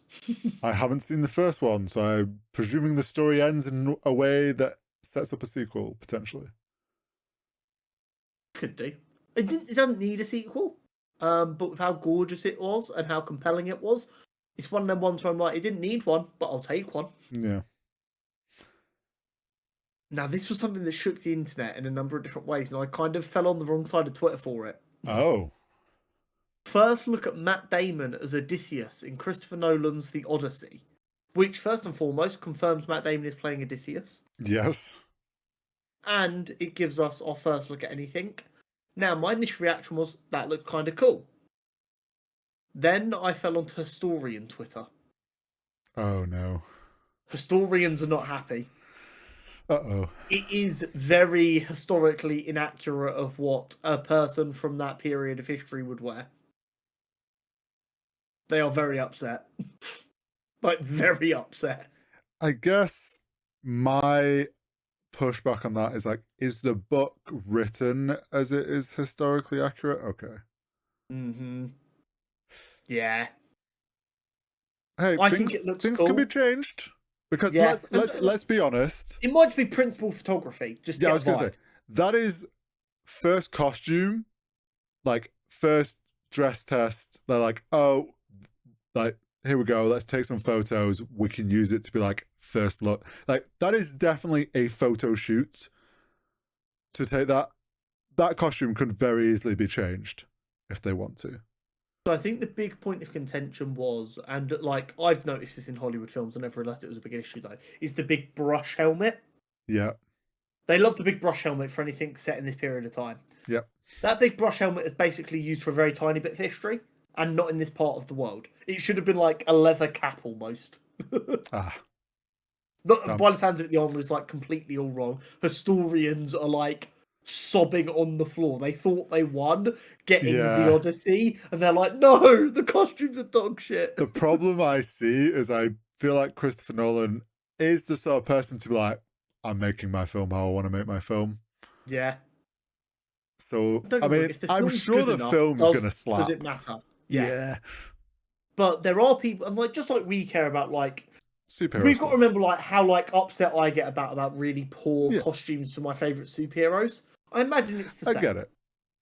But when it's not your circus and your monkeys, you don't care. You're just like, this shit's awesome. So I get it. I saw you have some opinions on this. I'll just give this title and then let you have your words. Max has rebranded again. Yeah, so as we all know, the issue with the HBO into Max rebrand was that they picked the colour blue. Because no one likes the colour blue. Famously, dog shit colour. Famously, that is why they lost so many subscriptions. And do you know what will bring the people back? Being black and white. I mean, all I saw on the comments under the tweet that I quote tweeted was just people being like, is it kind of just like, are they just doing a yearly rebrand now? Like, what is people like, I thought they already rebranded. It's such a weird, I don't get it. I don't. Because at least the blue still somewhat tied it back to Max.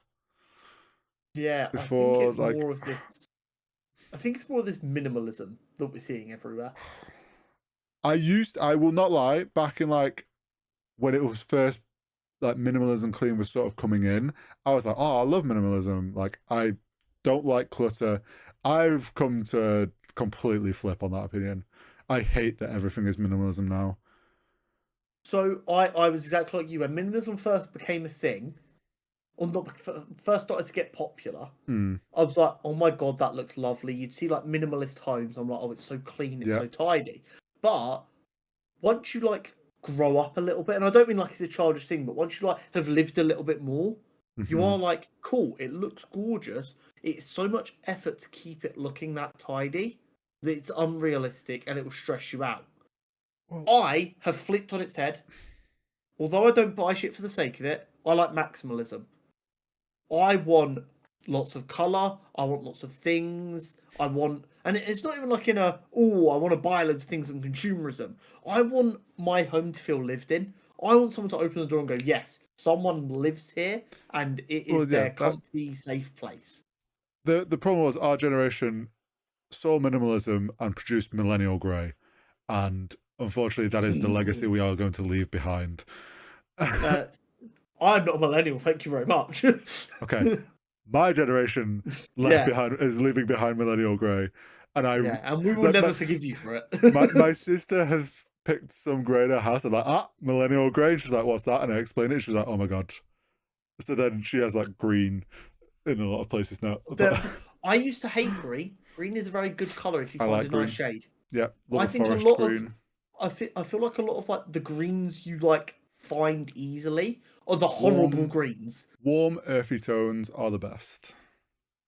Anyway, White needs a rebrand again, and a colour that's not your issue. It's such a nothing rebrand to make a big deal out of as well. They could have just changed the colour and no one would have noticed. You've got bigger issues like making your platform work. Now this is a fun bit of news.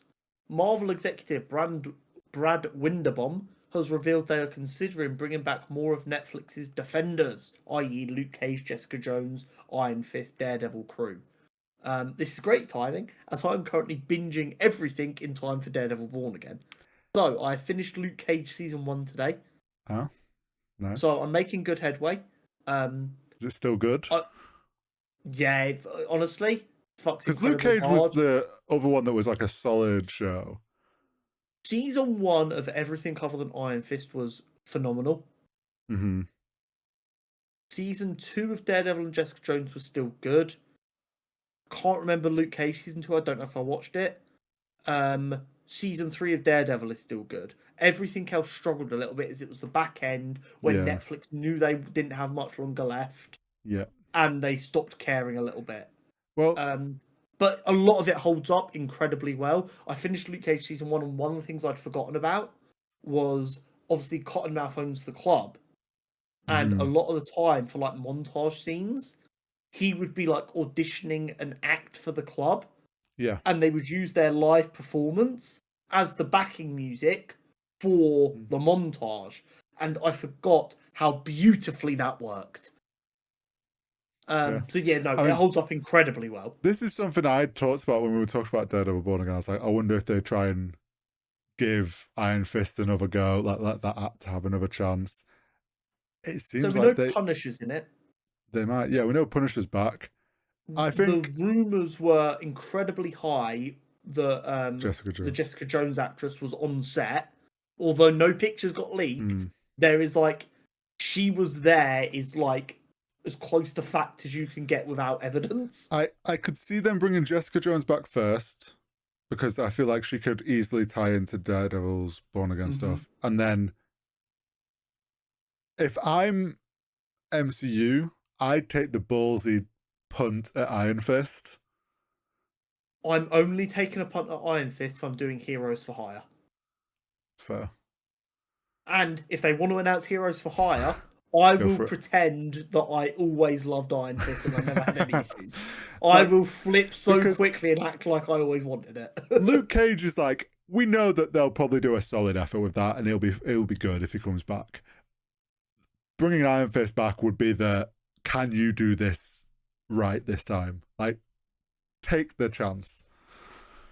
What is the next show I need to watch? I'm very curious to see if like some of the poor stuff we've had in more recent years has made me. He's gonna make me look on this with kinder eyes and go, you know what? This isn't that bad. I thought this was bad, and then we got Madam Web, and now this looks amazing. Yeah. Well, I think the problem is I'm watching it alongside the other shows, which are so good. It might remind me of how much worse it is than the stuff it was coming out alongside. But that is exciting. I would like to see the Defenders back again, especially as I'm petitioning for more street-level stuff in the MCU. They are the perfect people for it. But there we have it. That is it for episode 150 of Cutscene Convos. Yes, been a big one. We'll be back next week with what have we got next week? We're going to have Reacher. Yes. Invincible. Yes. We'll have our preview for Daredevil. Yes, we will. So much going on, folks. Don't miss it. Like, subscribe, and we'll see you next week. We'll see you next week.